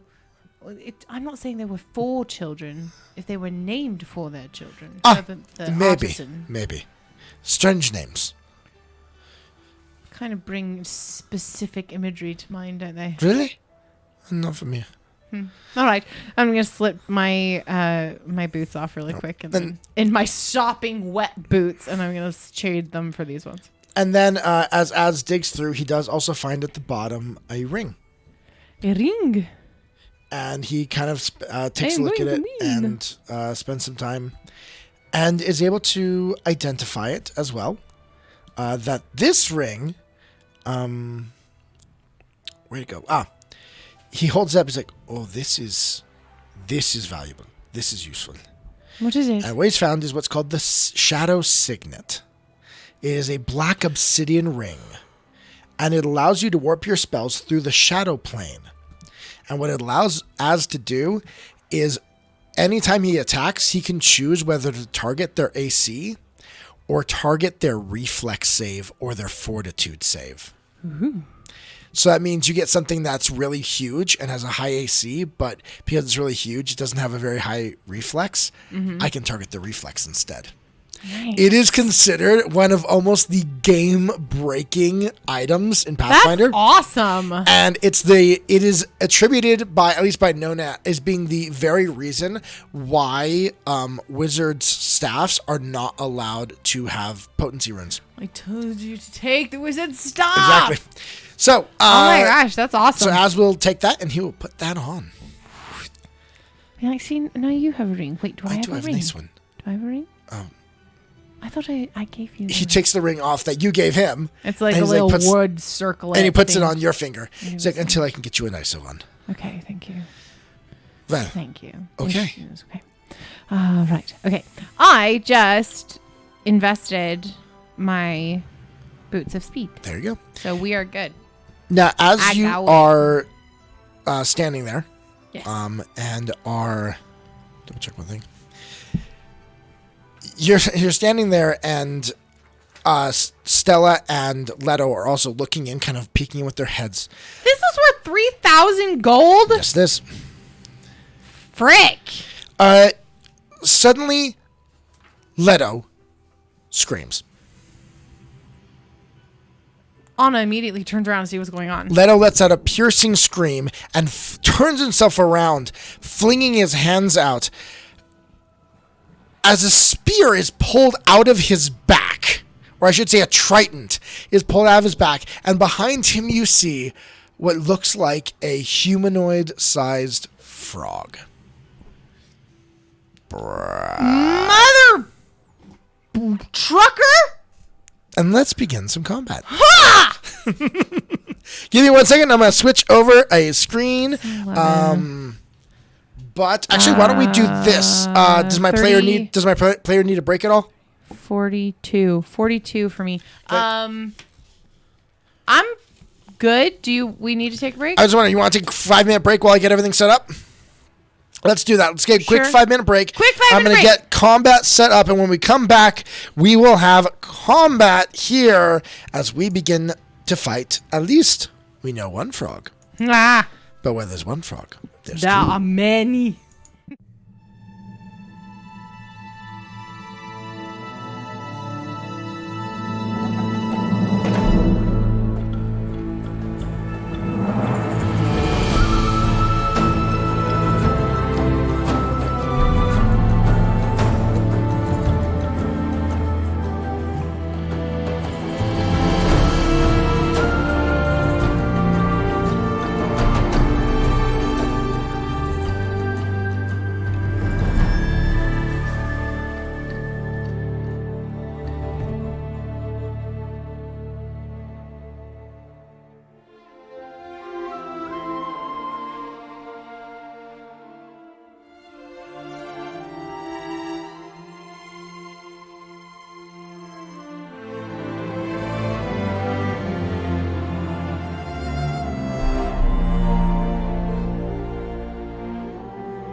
right. So. All right. Hey, do you guys want to see my version of Bruce, who's not nearly as big? Astrid, come here.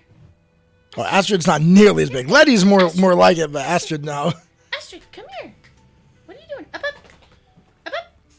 You say hello to the people? She's like, treats? You're giving me treats? I don't know if you guys can even see. I don't think you can see her. She's on the wrong side. Astrid, come on the other side. She's small. She's a black lab. And she's adorable, but she's small. She was the runt of her litter, and she's about half the size of a normal black lab. So she's a little thing. Show you my babies. Okay. Weston, where are we? Why is it not focused? Camera is not focused. It's just not as good of. Remember, this is not as good of the camera's the one we use for you now. Oh, that's true. Yes, we are playing a Pathfinder 2nd Edition. That is like all we have ever played, really. Oh yeah, that's all we play right now. We play D&D on other people's streams, but we play Pathfinder on ours. All right, so let's roll some initiative. All right. I can't see us very well though. Are you okay, Game Master, if I just twist the... Sure. Oh, like that was way too much. Was that way too much? Way too much. That was way too much. Dang it. Okay, hold on. Okay. Okay, that'll work. Because I just want you to be able to see where we actually are. All right, so we are about to start combat. So let's roll that initiative. Well, I told you I got 42. Okay. Let me add some people here. So you got, Anna got 42. Yes, and our terrain is actually, we build it, Weston hand builds all of our terrain, and we use the Game Gear Master's Terraino method through like foam board and stuff like that. And if you go to GameGearMaster.com and use promo code PARTYOF2RPG, then you will get 10% off your purchase. It's a great system if you want to make your own terrain. It is very inexpensive. Super cheap. Definitely takes some time, but once you've built it, it's all modular, so you can reuse as often as you like. Yep. So let's roll Az's initiative.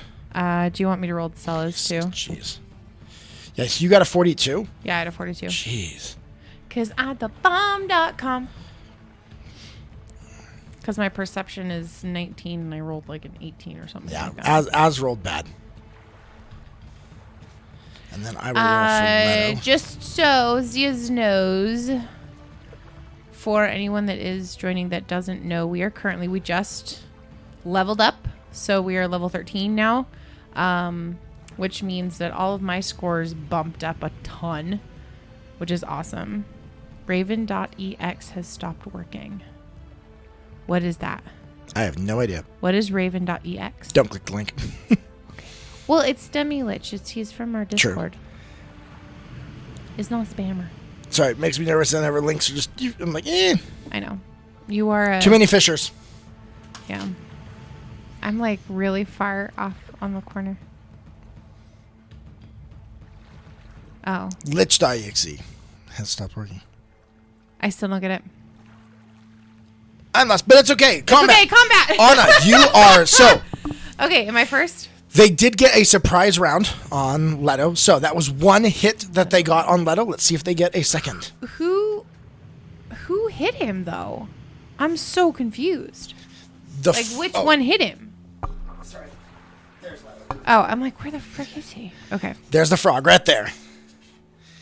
All right, so this is so cool. Brain went boom. Yes, it's so. Oh, that's what. Okay, I get it. We had a 500 or a 405 moment. Brain went boom. Service unavailable. Okay, I know it is. I will get some better pictures and I will post them in the Discord of this because this actually looks really, really good. This camera just sucks. Okay. Okay, give me 1 second. Why does he have that? Okay, give me 1 second. I don't know. There we go. That's more like it. All right, so second time it goes and it tries to stab Leto again and is unsuccessful. So now, Anna, that was the only one of them that got a jump on you guys. You go now. Ha!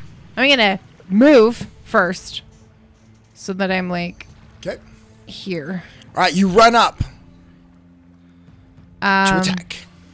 Yes, and then I am going to attack said piece of froggy crap. And I'm doing it with my two-handed bastard sword, please. Ba, ba, ba, ba. For the love of all that is holy, 31. 31. To hit. Okay. Roll me your damage. That hit? Okay. Just want to make sure it actually hits before I freaking roll anything. 10, 19... 23 points of damage. Did I just kill it? With a critical hit, oh it's a 46. Gosh. So, which one are you hitting? I was hitting the one that attacked Leto. Take it off the table. Ba, ba, ba. All right, that is 2 of your actions. You have 1 action left. My favorite thing to do. You got 1 action left. So 1, 2. I'm gonna throw it to Bruce. All right. Well, can I throw it to Bruce if Bruce is his own thing now and has 2 actions? No, he has 1 action. If you throw it to him, he gets 2. Okay, so I'm going to throw it to him. So I'm going to have him move up here. And then can we see what's happening in the water right now? Mm-hmm. Can he attack the one that's in the water? I'm going to give them partial cover, which means that their AC goes up a little bit. Okay, well, I would like Bruce to try and bite. Go ahead and try to do it. At the one that's closest to us that we can see that's in the corner. Okay, I'm going to use a different dice for him. Are you serious? What? So Demi-Lich Lore, I made a bunch of Gripply. So Gripplies are like frog people. Okay. He made a bunch of Gripply bards. Bards? To recreate the scene from Meet the Robinsons. Remember, she taught all the frogs to sing. Oh my gosh! Yes. That Brilliant. is hilarious. Brilliant. That is hilarious. Okay. So jaw attack. What is support attendance? It's not telling me what my plus was. Oh, there it is. Oh my gosh. Brain function. 21.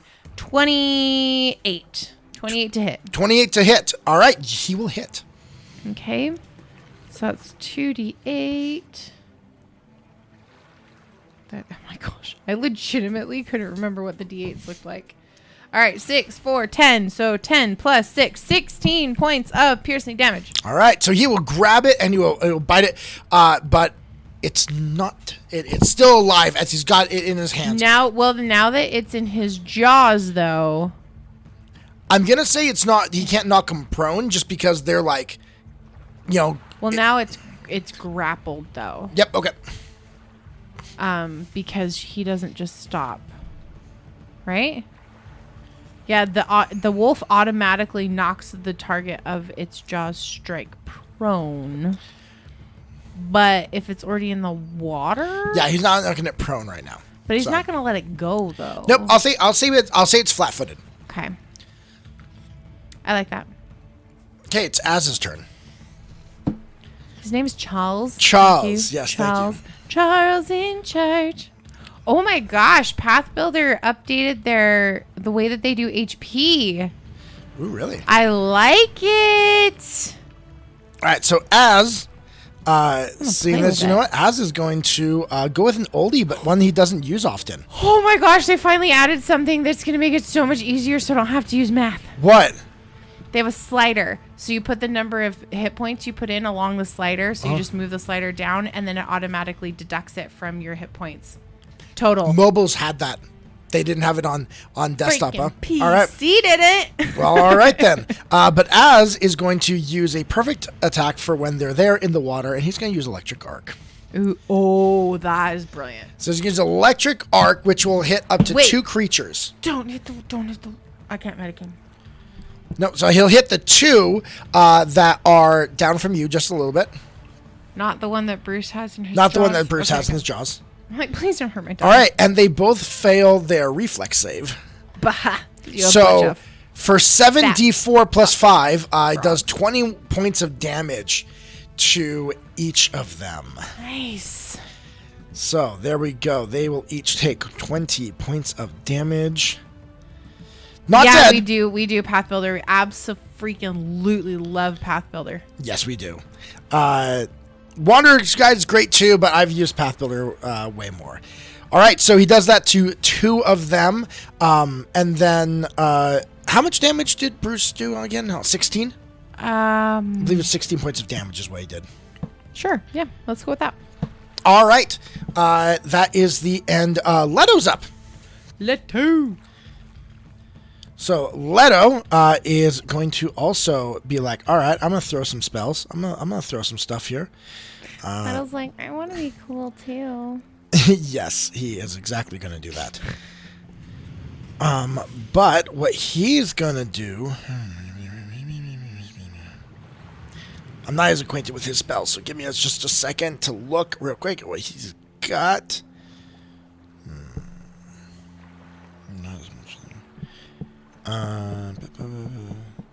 You know what? He's going to use his bloodline spell, and he's going to use Acid Splash. Oh. So he is going to attack this thing with Acid Splash. Ooh, with and that is a crit. Nice. That is a crit on that. So let's go with an attack there.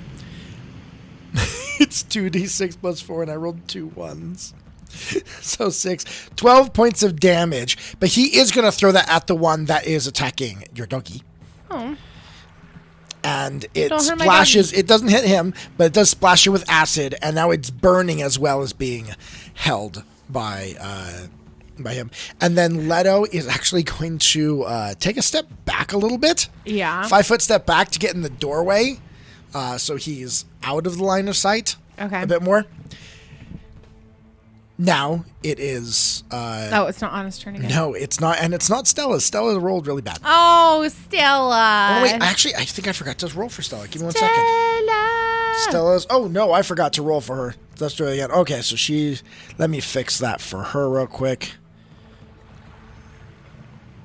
Guys, I think it's a new record for me. I stayed out of the chat for about an hour and 15 minutes. Okay, so she actually... Or 45 minutes. She will go now. So I'll roll for her, but tell me, who's she going to attack? I think she is going to come this way and attack that one. All right. She's going to try and bludgeon it, the top of its head. All right, she definitely hits with that, with her Morning Star. Doing 2d6. Hey, Slush Bear. Oh, geez, I rolled net 2 1s on that as well. Oh, my gosh. Doing 10 points of damage to it and taking it out.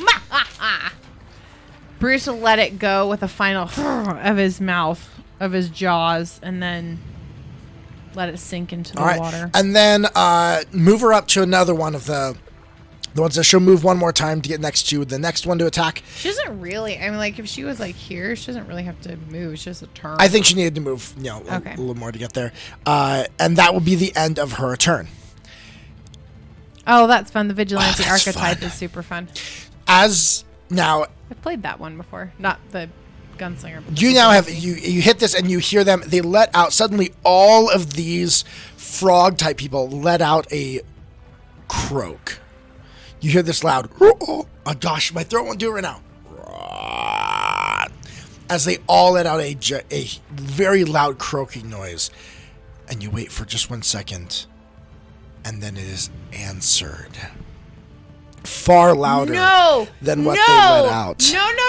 And down at the end of the hall. Oh, I hate this thing. Comes up from the waters, a gigantic three-eyed frog creature. I will put it back, I promise. I just want to show everybody. This is what. Bring it down just a little bit. There you go. That is the monstrosity. Kaiju frog. Ah! Oh, Hayley! I'm sorry, I'm going to break everything. It's really easy. This is the cool part about Torino. Look. It's fixed.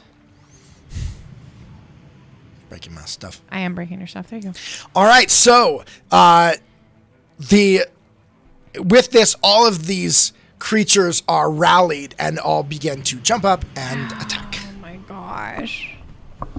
For the love. Swim. Where are you at? Where am I at? Oh, right I'm there, right? going the wrong direction. Yes, I was right there. All right, so they're all going to jump over here. Oh, sorry, Astrid. Like, gonna scare my dog. And you and Stella are definitely in the front. Okay. Going to be taking the brunt of this. Okay. Hold on. I've got to look at my feet. What's your AC? 35. 35. Good luck hitting me. Yeah. So each of these come and they start jabbing at you with their tridents, but to no avail. Can I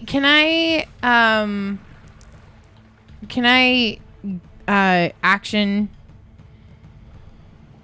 Why can't I think of the words right now? I don't know. Why can't you? I don't. Attack of opportunity. Are any of them in a place where like what they're No. doing is okay? Nope.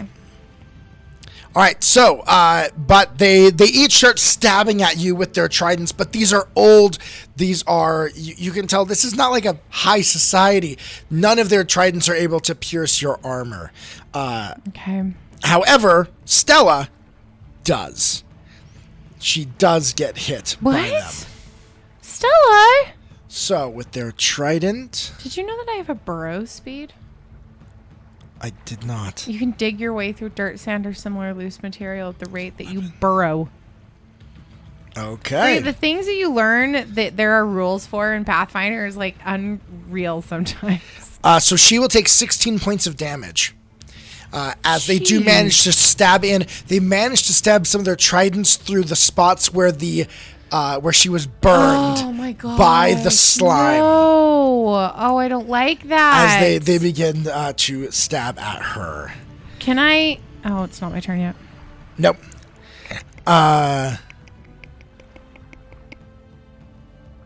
Yep.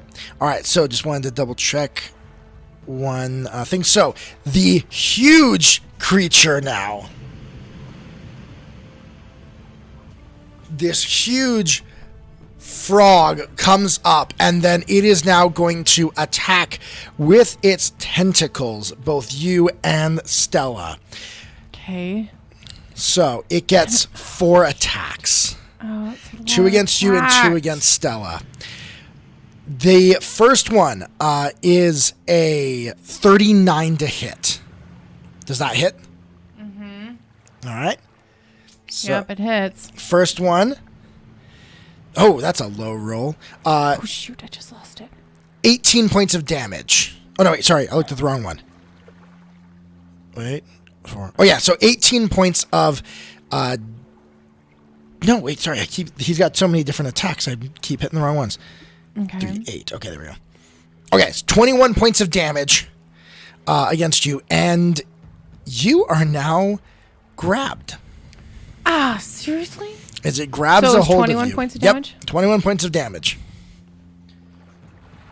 And then the second attack... Is there any damage to Bruce since he's right next to me? It didn't attack Bruce. It didn't attack Bruce, okay. The second attack is a 36. Oh, barely, but yeah, that hits. That hits, all right. Ooh, that one's a little bit better. That is 27 points of damage. Okay.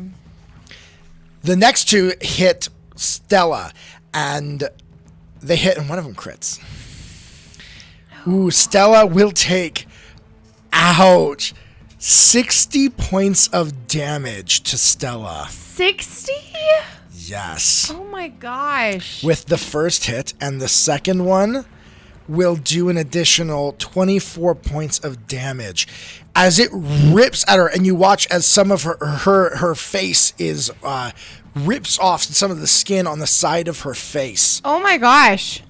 And also rips at her leg, leaving her somewhat lame. As she is sitting there very badly injured. That's not good. So, Anna, you're up. Anna, okay. I would like to do something. Okay. But I don't think I can do all of it in this turn. So first, I'm going to shout at Stella to move. Okay. Then I am going to pull out, shouting at Stella with specific instructions, get behind me. It's free action to yell. Just get behind me. I'm going to tell Bruce to come over to this other side. Okay, so here's my question for you. Is that his one action, or is that you giving him an action? No, that's me giving him an action. Right. So he's got a 60 feet, so he's going to move from one side to this other side. To this side. Okay. So this guy is now flat-footed. And then I am going to pull out... So we've had a free action, we've had a directed action. Now I'm going to pull out of my bag of holding... the flesh gem. Okay, remember so that? I do. However, do you remember how the flesh gem works? Yeah, it takes 3 actions to actually do it. Yes. So, but do you remember how it worked? Yeah, it's 10-foot burst of knee-high shard crystals that remain for 1 round or 1 minute. Hayley, it needed to be, it was embedded in your skin. No, it's not embedded in my skin. Yeah, Az used his medical check to embed it. It's on your wrist. Okay, never mind. Then I don't have to pull it out of my skin. You're like a troll, you know. I forgot that it was in my skin. When did we do that? Oh, a while ago when you first got it. We did it on downtime. So has it always been on my in my it's skin? Always there. It's always wow. Yep. Okay. Well then, awesome. So, but it still takes 3 actions to do. So I've done 1 to tell her, but is she still within 10 feet? Well, it's not. Because it's 10-foot burst. She is. She is in that area around you. Because I don't want to do it when she's like hurting, or I don't want to hurt her.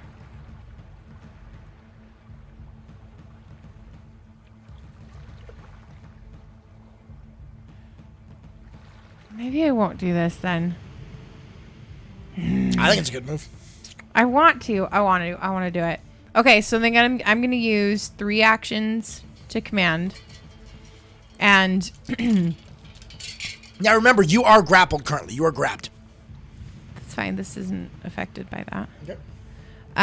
So I'm going to use all 3 of my actions then to activate the crystal, so it's gonna glow and give off like this really, really bright light, and then when it dissipates, what's surrounding me now within 10 feet, which should be, oh shoot, it'll get Bruce. Oh well. It'll get everybody. Can I focus it one direction? Nope. It is a radius around you. Ha! Wait, no! I can move with my boots of haste or boots of speed. Can I try and do like a check to get out of? Is it free action to activate them? Yeah, because they're always active. No, they're always active and give you a 5-foot distance. But to activate them and make you quickened, what does it say at the bottom? Once per day. There should be a little insignia. Frequency is once per day. That's it. Let me see it. There's no... There's no diamond next to it? No, there's no diamond next to it. Okay, it says activate, interact. It takes an interact action, which is generally 1 action. So it does take an action to do that. Oh! For the love. Just do it. I don't want to hurt people. Okay, fine. I will do it. Okay, so it's going to activate, and then so when all of the light dissipates and floods away, there are these knee-high shards of crystal that are just like piercing up through the ground, and anyone within a 10-foot radius does get 2 points of damage, but they have it's difficult terrain. It's difficult terrain for creatures other than it's hazardous terrain for creatures not me that are not me. They're not. Yep.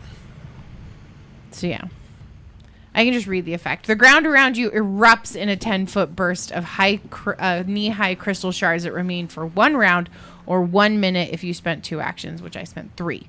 So there you go. Wait, was 3 an option on it? It says to activate 3 action command. Okay.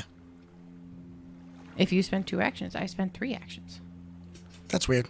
Yeah. That's a weird and then to all creatures or other than you, the area is difficult terrain as well as hazardous. Creatures that move through the space containing crystal shards take 2 piercing damage. And since they are already in... They all take 2 piercing damage, yep. They all take 2. All right. They will all take that. But then at least it's harder for them to get to us. It is. They are slowed. They can't move very quickly. Okay. All right. All right. I'm sorry, Bruce. All right. Let me It hurts me to hear you go, Arr! Yep. It like his paw had gotten hurt. Yeah, it's like, I'm sorry. And I do tell him, I'm like, I'm sorry, baby. It'll be okay. I'll fix it. All right. So that is what happens there. That is the end of your turn. That is the end of my turn. Oh, can I do a flat check to just get out from being grappled, or is that... Nope, that's an action. Okay. So you are currently grappled. All right, so Az, seeing what the heck is going on there, Az is going to be his normal self, which means Az is going to heal. Uh-huh. As seeing Stella there being just raked by this thing is going... My dog's behind me scratching, and it just shook my whole chair like... So Az is going to use one of his 2 action heals on Stella, which, oh my gosh, it's almost a waste. Oh no, that works. Which will do 78 points of healing. What? In one of his spells. And that will bring her... Oh, jeez. Give me a second. I hit set instead of add. So one moment. I hate how much we look down when we're in combat because we're looking at our computers doing stuff. Sorry. Okay, so that is a 2 action that he will use for that. And then his single action, he's going to try a recall knowledge on this big, huge behemoth thing. Behemoth, the evil froggy demon of the deep.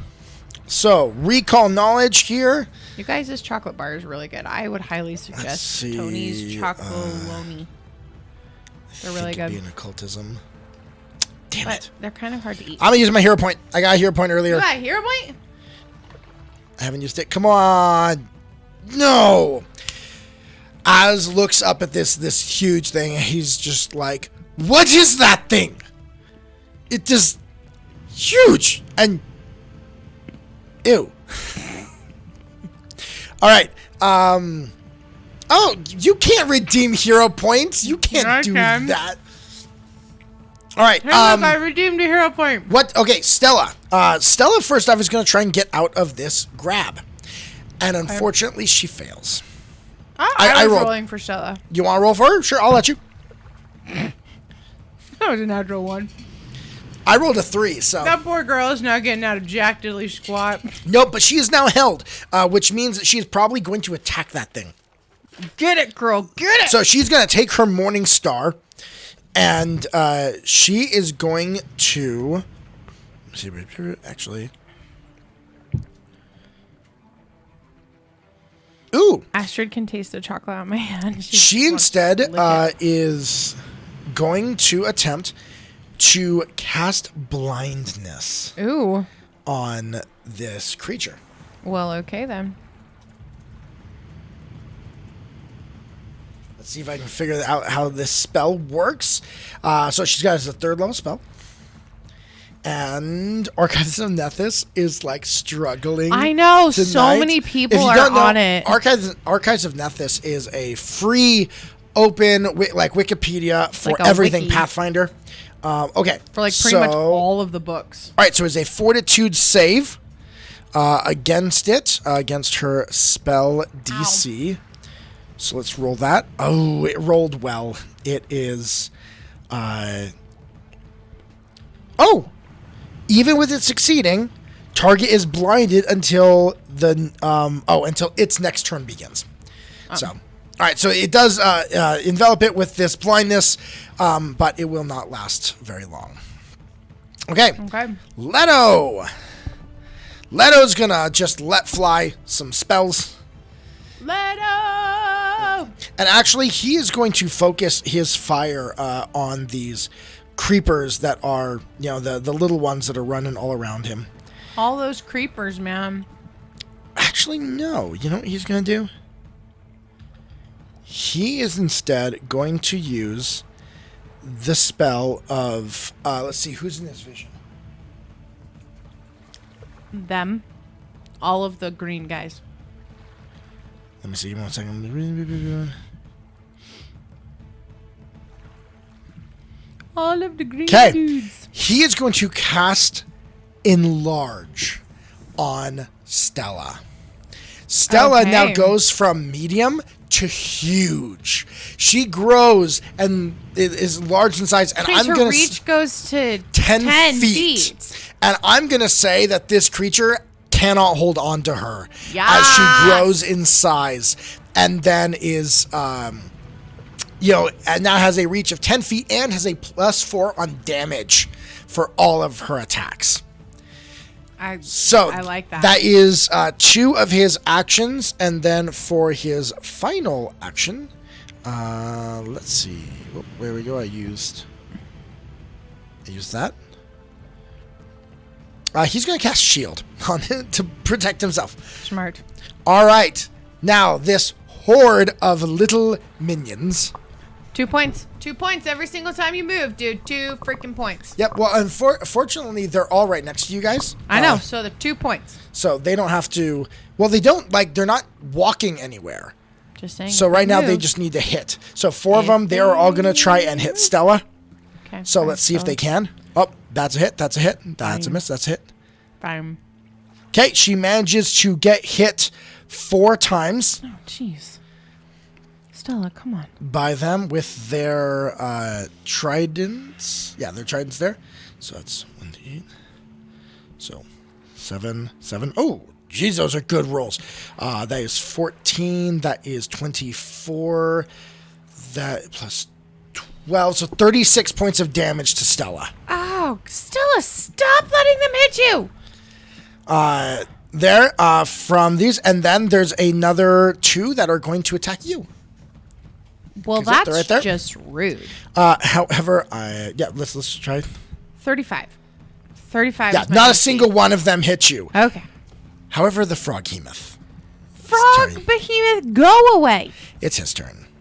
He still has you grappled. I know he does. So he is going to use Greater Constrict. I need a Fortitude save from you. Can I do an attack of opportunity? Because technically he moved. So Fortitude save. Fortitude? Oh, that was piddly. That is a piddly 31. Okay, you fail. Oh, frick. So you will take.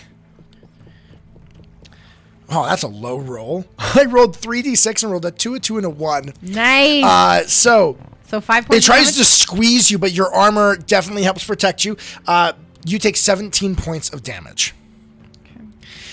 And then it was going to now, once again, attempt to whack you all with its... Oh, no, wait.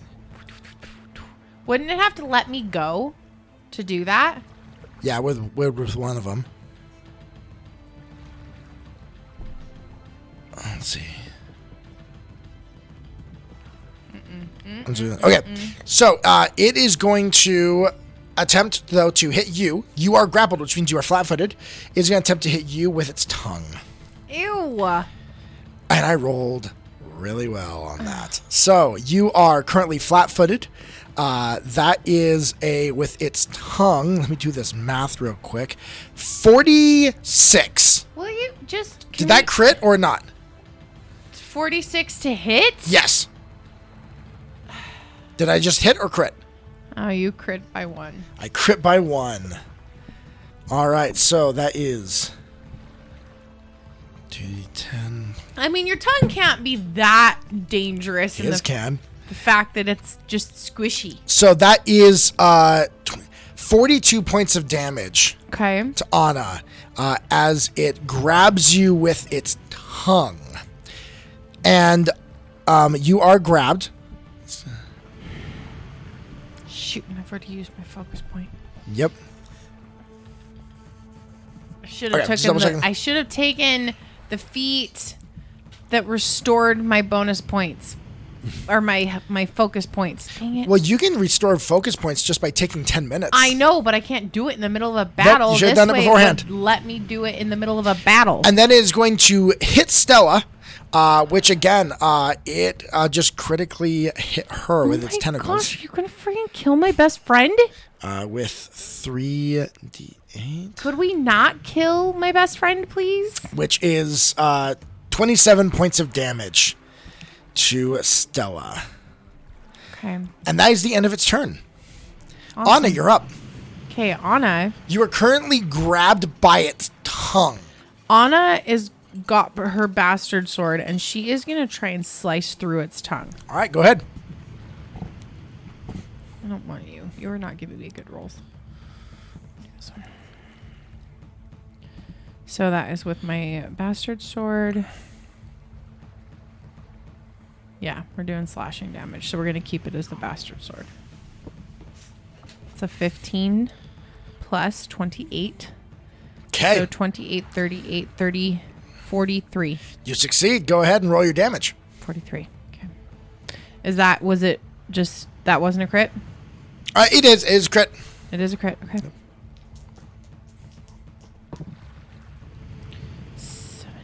8, 17.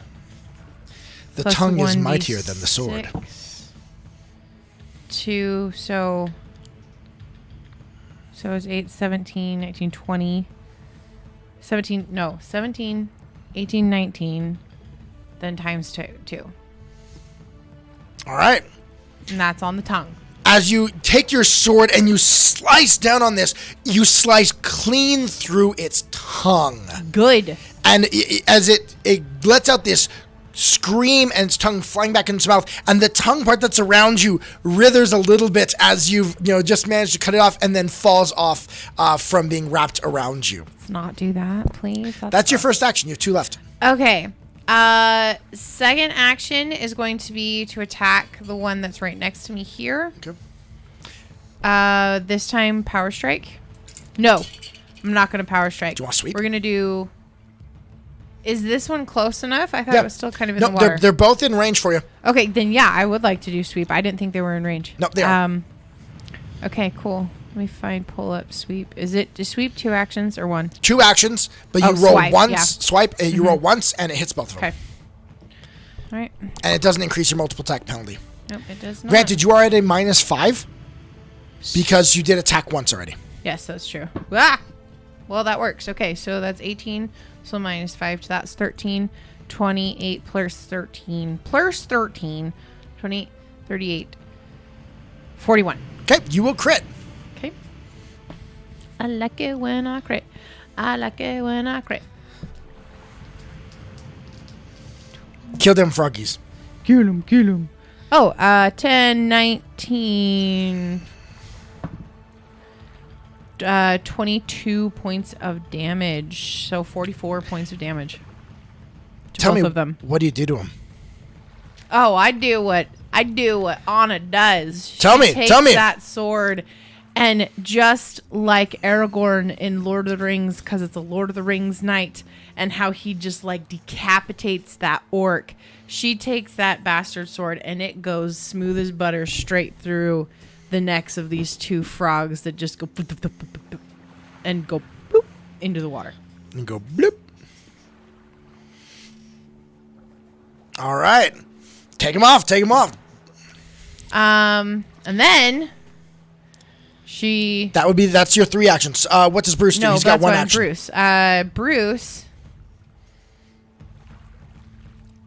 Bruce is going to run his full 60 feet over here.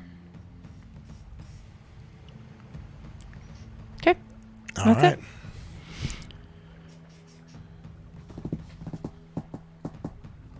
Oh. Give me 1 second. I suddenly got a message.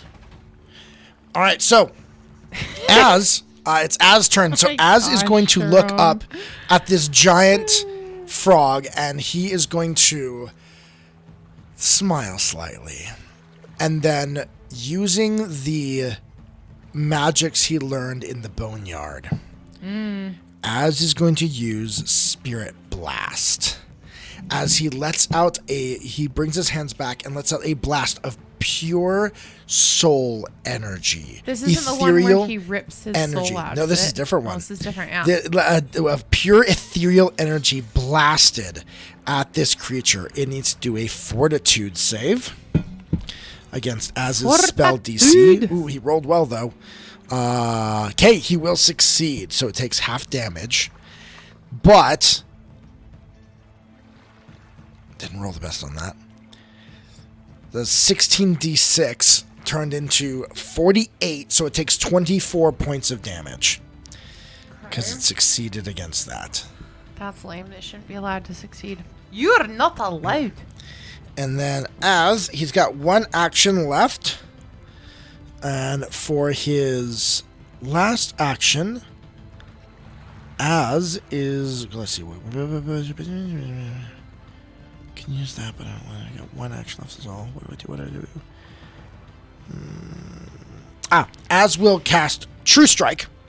So next turn he gets advantage on his next attack against the creatures. Okay, Stella. What's Stella going to do? She is now huge. She is enlarged. Stella is going to... Oh, she doesn't have swipe, does she? Does she have swipe? She does not. Does she have anything that will give her two... No? Wait. Huh. She's got that too. She's got 6th level Spirit Blast as an option she has. I mean, she could do that Just too. have her hit. Like, I would honestly just have her hit them. There's one spell that I didn't see before, and I want to see what it does. Okay. Please pause for station identification or spell identification if you're playing Pathfinder.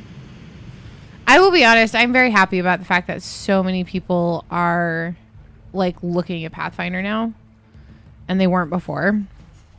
Give it one moment. Archives of Nethys is going to have to beef up their servers because everyone's looking at them. I know. People are legit bombarding. It's really interesting because it's for two different reasons. So we have the two largest websites for TTRPGs, D&D Beyond and Archives of Nethys, that are not attached to the actual Paizo or Wizards of the Coast websites. They are now. Well, they are now, but you know what I mean. They're separate websites, and D&D Beyond keeps on crashing because people are going in to delete their subscriptions, and Archives of Nethys keeps crashing because people are going on to look at stuff for Pathfinder. It warms my heart. So here's what Stella's going to do. Okay, so what Stella is going to, she puts her hands out in front of her, and then you watch as she begins to bring them up, and the water right in front of her suddenly begins to turn red and boil. Oh, what? As she casts Hellfire Plume. And a giant column of hellfire from the depths of the abyss rises up in a 10-foot radius, which will get all 4 of those guys and probably that froghemoth too. Oh my! Well, they're all in the water. They're all in that area where they're going to get blasted by this. So she will cast that, doing 4d6 fire damage and 4d6 evil damage. Oh, evil damage? Evil damage. So that is 8d6. Let me see, are they weak against anything? Okay, that is 35 points of damage to everything there. And I think that's awesome. There are 5 of them out there. Of the little ones? Yeah, there's 5. There's that one too that's on the... Take 3 of them off. Can I take off the 3 that are in the water? Sure. Because that makes more sense to me. And the remaining 2 that are left are severely burned and are sitting there just gasping for air. Yep, just like that. All right. Okay. So, Leto's turn here. And so Leto is going to looking at her and being like, This is not Jared Leto, by the way. no. Just so you guys know. Well, yeah, I don't know. That just kind of happened. But he's like, okay, she just like really did some blasting some people. So she just took him out, took him downtown. Gosh, I just realized now that I'm playing a NPC spellcaster as well. I'm like, geez, the amount of spells I've got. I know. That's why I was like, I don't want to Jaeger her because I have so many spells I have to look at. No, I don't want to do that one. What's this? I don't know. I'm not looking at your phone, so I don't know. You guys, this monster is really cool. Weston ordered it online to be on Algothu for a one-shot that we did because he couldn't find an actual Algothu in the store. And then he ended up finding an Algothu on eBay that was already pre-painted. And it's like half the size of this thing. Really, like, it's so small. But it's like 10x in terms of power. So it's kind of, it just makes me laugh. So he is going to step forward. Go, Jared! Finding his guts. I mean, not Jared. He is going to blast similarly in a 20-foot radius that will include Stella. And me. And Az. No. It's not around him. He can place where it's at. Oh, okay. Like right. Yep. Okay. And it will do 31 points of evil damage. Wow. Which Stella, as she's a lawful evil, doesn't and committed to Asmodeus, will not take any damage from it. Oh! Look at Stella. This is from the magic of their deity, so it will not hurt her at all. So the huge frog takes some damage. Nice. As well as taking down the last of those froggies. So now all that is left is the big one, the froghemoth. I love that you named it the froghemoth. Is it actually the name of that? That's the name? That is the official Jason name. Bullman, were you in charge of naming that thing? So, it, seeing this, it will let out a huge croak. It can't scream? And then, no, it croaks. And then it is going to, since Leto decided to run out, it's going to, and blast with that, it's going to attack him with its tongue. Dude, it doesn't have a tongue anymore. I cut it off. Oh, that's right. He can't attack with his tongue. No. It takes 1 minute for it to grow back. I cut it off. All right. So instead, I guess he will attack with his tentacle then. He will attack with his tentacles, and that will do... Did anybody else hear a different word when you said tentacle? Nope. You spent way too much time with our boys. Our three little boys have been home all weekend, and like Thursday, Friday they had off. They have Monday off as well, but I have Monday off at work, so that's good. But I've got to say, little boy humor. I don't think I have heard. Being a boy mom is really interesting.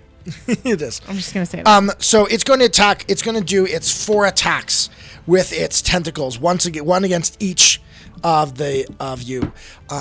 So on the first one, it rolled a natural 20 against Leto.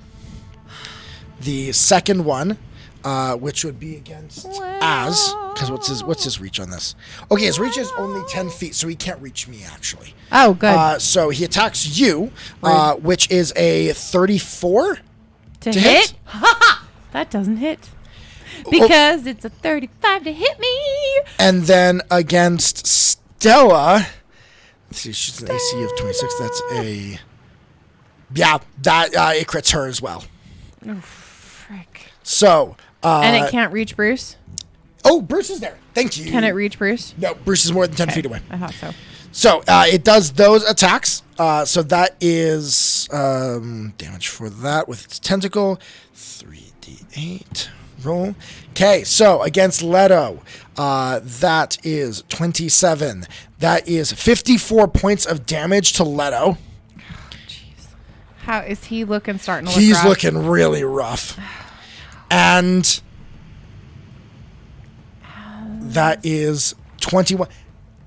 and Stella falls. No! Stella falls. Yeah, because that's 7 plus 14 is 21 times 2, so she will fall. So Stella falls to the. He whacks her, and she just does that whack in the face, spin around, and fall to the ground. Her mace falling beside her. That's the end of it. Oh no, it's got one action left. It will, with its final action, as well. It is. Are you gonna be really mean? It's gonna try and hit. It's gonna hit Leto one more time. Okay, you're not being that mean then. But this is at its multiple attack penalty, down by 10, which might not matter still. Oh, it mattered. It missed him. Oh, it just God. barely. Jeez. I rolled a 5 at a minus 10, so that's a negative 5, which will miss, thankfully enough. Okay. However, in this moment, she has fallen, right? Yes. And Anna, like, seeing that, she starts screaming at Az to fix it. Well, luckily for her, Az has some abilities that work for that. Okay, here it is. Let me check. I've got one spell.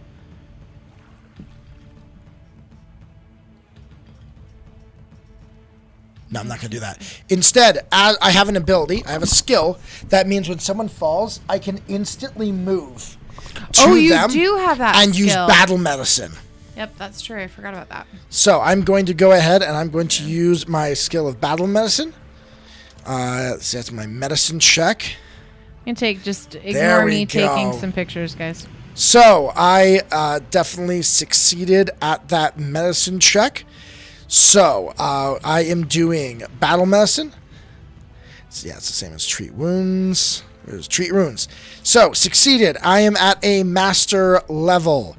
So stamp the DC 30 check. Hit points regained by. Okay, so it's 1d8.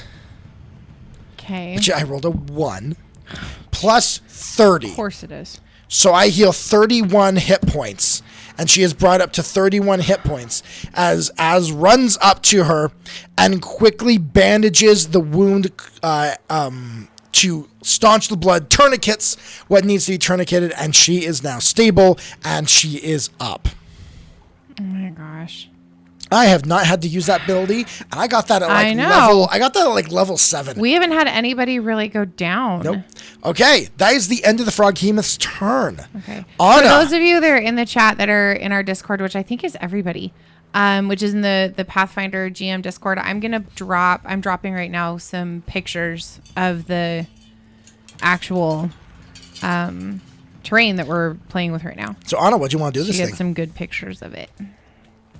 Okay, Anna does not have a 10-foot freaking range, but can't she turn her sword into a javelin? No, but No. all you have to do is move up to there, and you're close enough. Oh, okay. I didn't know we could do Yeah. that. Okay, we're just a little crowded. I'm just gonna move you to the side a little bit. Your magic is getting in the way.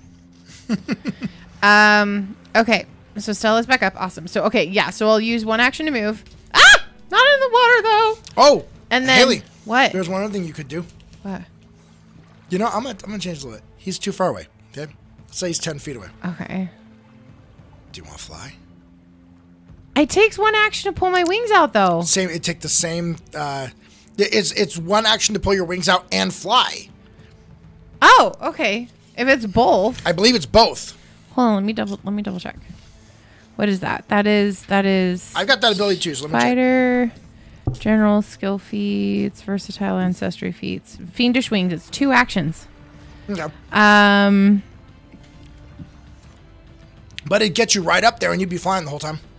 Yeah, it'll stay for 10 minutes. So I could fly. I mean, I could pull it out okay, yeah, I can do that. I can pull it out. So I'll pull out my wings, and they like suddenly like just like out of my back, and look like they're like giant bat wings, and then fly up close to it. So it'll be 2 actions, and then the third action will be attack. All right. With certain strike. Go ahead and do it. Okay. That is a 15, so 30, 43. 43 to hit. 43 will hit. Okay. Oh, wait, let me double check real quick. Is that crit? 43 will crit. Yes! Take the crit. I like it. I just wish I was doing power strike on all these. 10, 19, 23, so 46. 46 points of damage. Okay, that hits it hard. Yeah. And then I am going to have Bruce just shadow. Actually, I'm going to yell. So I'm flying. Yep.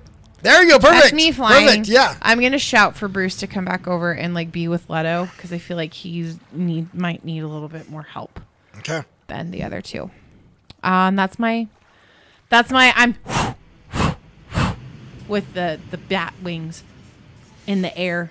Okay. Bat wings in the air. Awake. It's keeping me up. So are you right above it or just next to it? I'm like next to it. I'm like realistically, I'm like right here. Weston. Okay. I'm like here. All right. Perfect. Perfect. Floating like this way.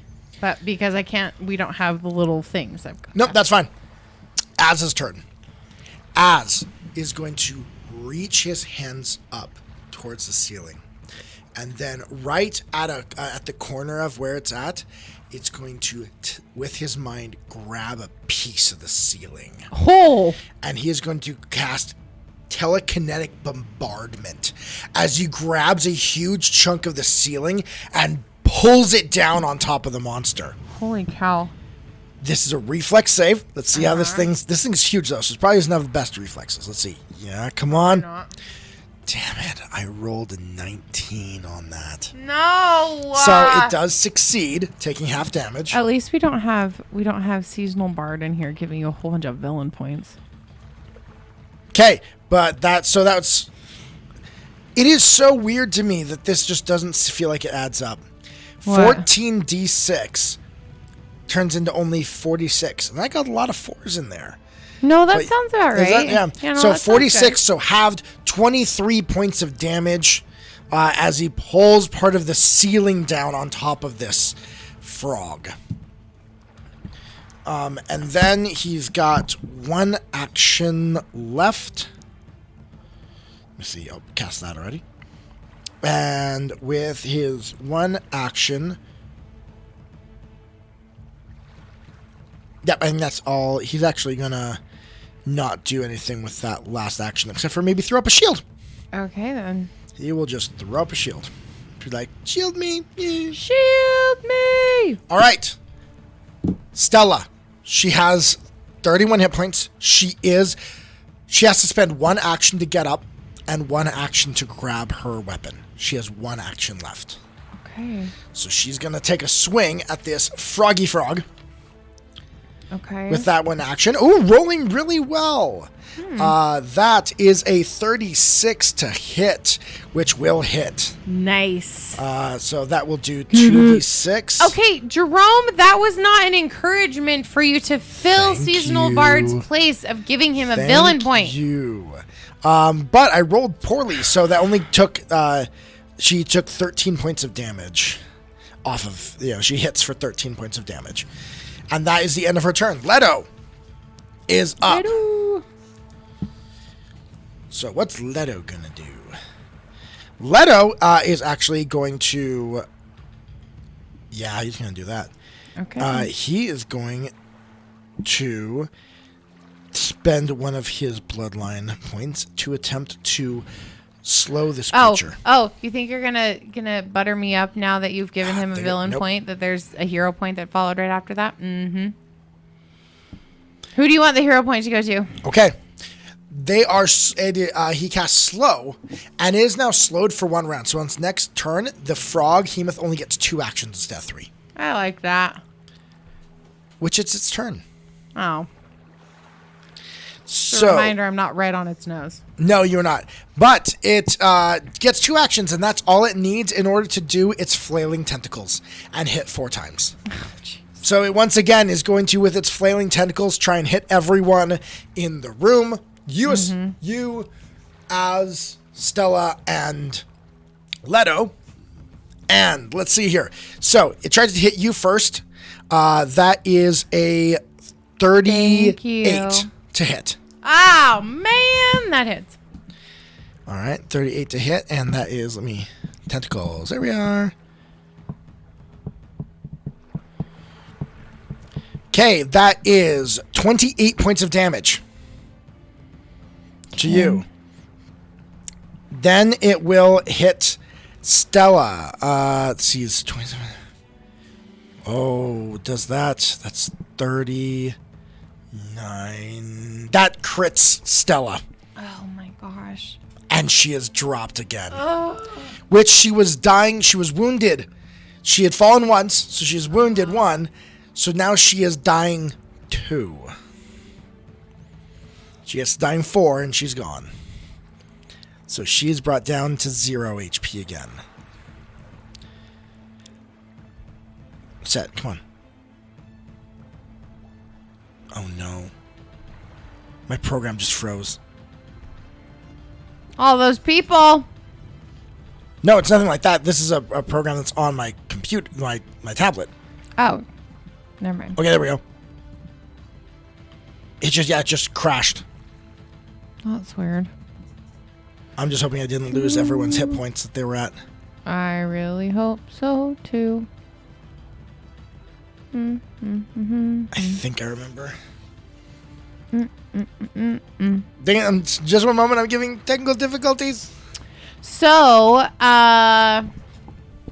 you guys can't see it very well, but there are little skulls attached to each of those lights.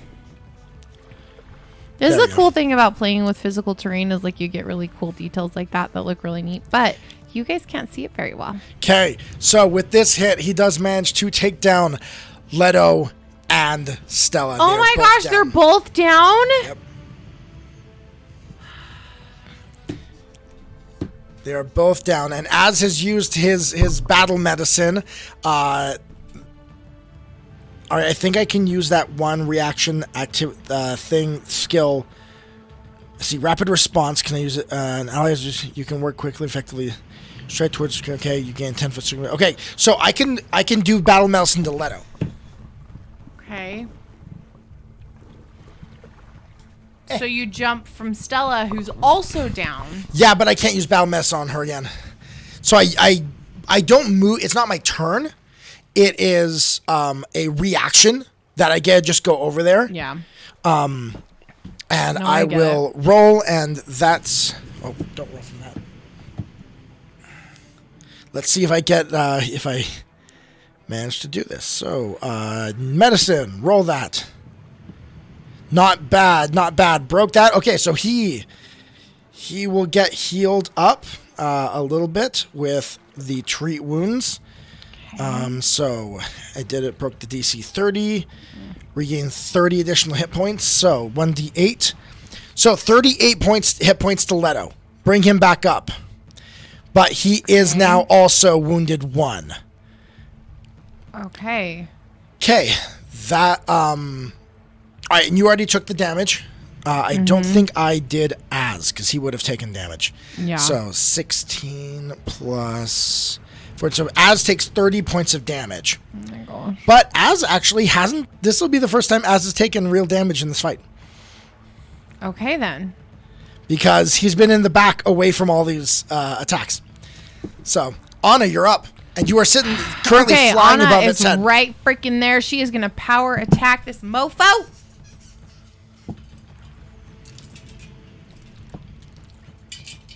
With a 38 to hit. That will hit. I know it's not a crit. Nope, but that will hit. It's a hit. So like the whole reason that I did that was so that I could do 3d12. Do it. Ha! 12, a 9, and a 3. So 24, right? Okay, yep. 24 points of damage. Yeah, 24 plus 9. Okay, so 24, 33. 33. And then 1d6. We can do this one. And what's a 5? So 38 points. Okay. So 38 points of damage. All right, it's looking really rough. And then for my final action, I am going to attack again. This time, however, with Certain Strike. Do it. We need to find the red one. I got really mad and I threw it once. It's over there somewhere. Hero point. Wait, quick question for you. How much damage does your Certain Strike do if you miss? It does just the modifier. Which is what? 9. Okay. So that's 42. That's 32 to hit. Well, this is your second one, so it's a -5. Yeah. So that's a 27 to hit. Yep, you're right. Okay. So you miss doing 9 points of damage. Yeah. And how do you kill it with Certain Strike? So I'm moving in, and it's kind of starting to like the wings are like making it difficult for me to kind of like get the right leverage that I need, so it's not moving as fast. But at the last second, I'm able to like redirect, and it just goes straight through the creature's eye. All right. One of its 3 eyes. Okay. So as you come around, you go to swing for its head and you miss, and it slides off the top of it. But then it just there at the top of the head. Oh look, here's these 3 eyes just standing up on the top of its head, and so it just slices through all of them. Which in those eyes, that little eye section is actually its minuscule brain that just cuts off, and it just falls over and flops down dead. Okay, as soon as it's dead, though, Stella Anna is going to fly down. Yep. In that time, Stella takes her death save. She is currently at dying 2. Okay. She succeeds her death save. Okay. She does not go any farther into dying. Okay, so Az has already brought Leto up, right? Yes. Okay, so as Anna is laying down, or like comes down, she once again shouts for Az, and she's like, Az, she's down again. Come. And Az will run over, and he will. Let's see what I got here. Just double check no spells. Yeah, Az will run up, and he will use one of his healing font, and he will do a 2. He's going to do a 3-action heal. Okay. To heal everyone in the area. Oh, that's a good roll. For 41 points of healing to everybody. Oh, good, because you were done. Anna's not looking good. No. 41 to everyone. Okay. Oh, I love the slider. Whoever did it finally for web browser, thank you. So much nicer. So, so that will bring Az back up to full. Stella is now conscious. Leto is almost up to full. Mm-hmm. And Az will kind of, do that healing blast out. And he's like, if we wait a few minutes, I can treat her wounds again medically. If we just wait a little bit. I think we need to wait just a little. And Anna moves over to the side and kind of like leans against the wall. And Bruce comes over and just kind of like sits next to her and puts his head on her shoulder and just is like, she's very like, she's lightheaded and kind of out of it. And when Leto fell, Stella shrunk back to normal size. And so she sits up, she grabs her mace. Ow. Huh? She looks over at you and her eyes kind of go wide. What? When did you get wings? Oh. And she kind of flexes them a little bit, and they kind of do a little flutter. And it's like, that is actually an interesting development. I was in a moment of kind of despair, and I was going to lose, and suddenly they appeared. And now I can call them at will. They don't last for very long, but... Okay. I think it has something to do with me being a tiefling. Well, that's something. I'm tired. And she just kind of lays back, like after that workout type lay back, just like, oh my gosh. And Az begins to just, going around trying to treat people's wounds. Az does have a feat that allows him to, rather than having to wait for an hour, he only has to wait 20 minutes before he can do treat wounds again. That's nice. So we're just going to sit back. Everyone just kind of sits back and waits for a little bit while Az begins to try and bring the party back up to full health. And that is where we are going to end tonight. Oh, really? Yep. Oh my gosh, it's almost 11 o'clock. It is. So that's where we're going to end. So, okay, that is where we're ending tonight. Woohoo! So thank you everyone for joining us. This is the start of this huge dungeon crawl that will lead us through the under parts of this city, and in the end, hopefully, to the lair of Cuthwaldwin and the Algothu. So the evilness. That is the evilness. So thank you all so very much for being here. Remember to check out Hayley tomorrow with Lost Tribes Gaming. Yep, I am going to be hanging out on Lost Tribes Gaming tomorrow at 11 a.m. Mountain Standard Time. So come chill. I get to play a cool vampire. Vampire the Masquerade is very different than Pathfinder, but it's just as much fun, and we're getting close to the kind of end battle for that season as well, I believe. Because you do seasons, right, Jerome? I don't remember. Anyway, but thank you all so very much. Thank you so much for hanging out with us tonight. And remember, it only takes two. Good night, everyone. Mwah.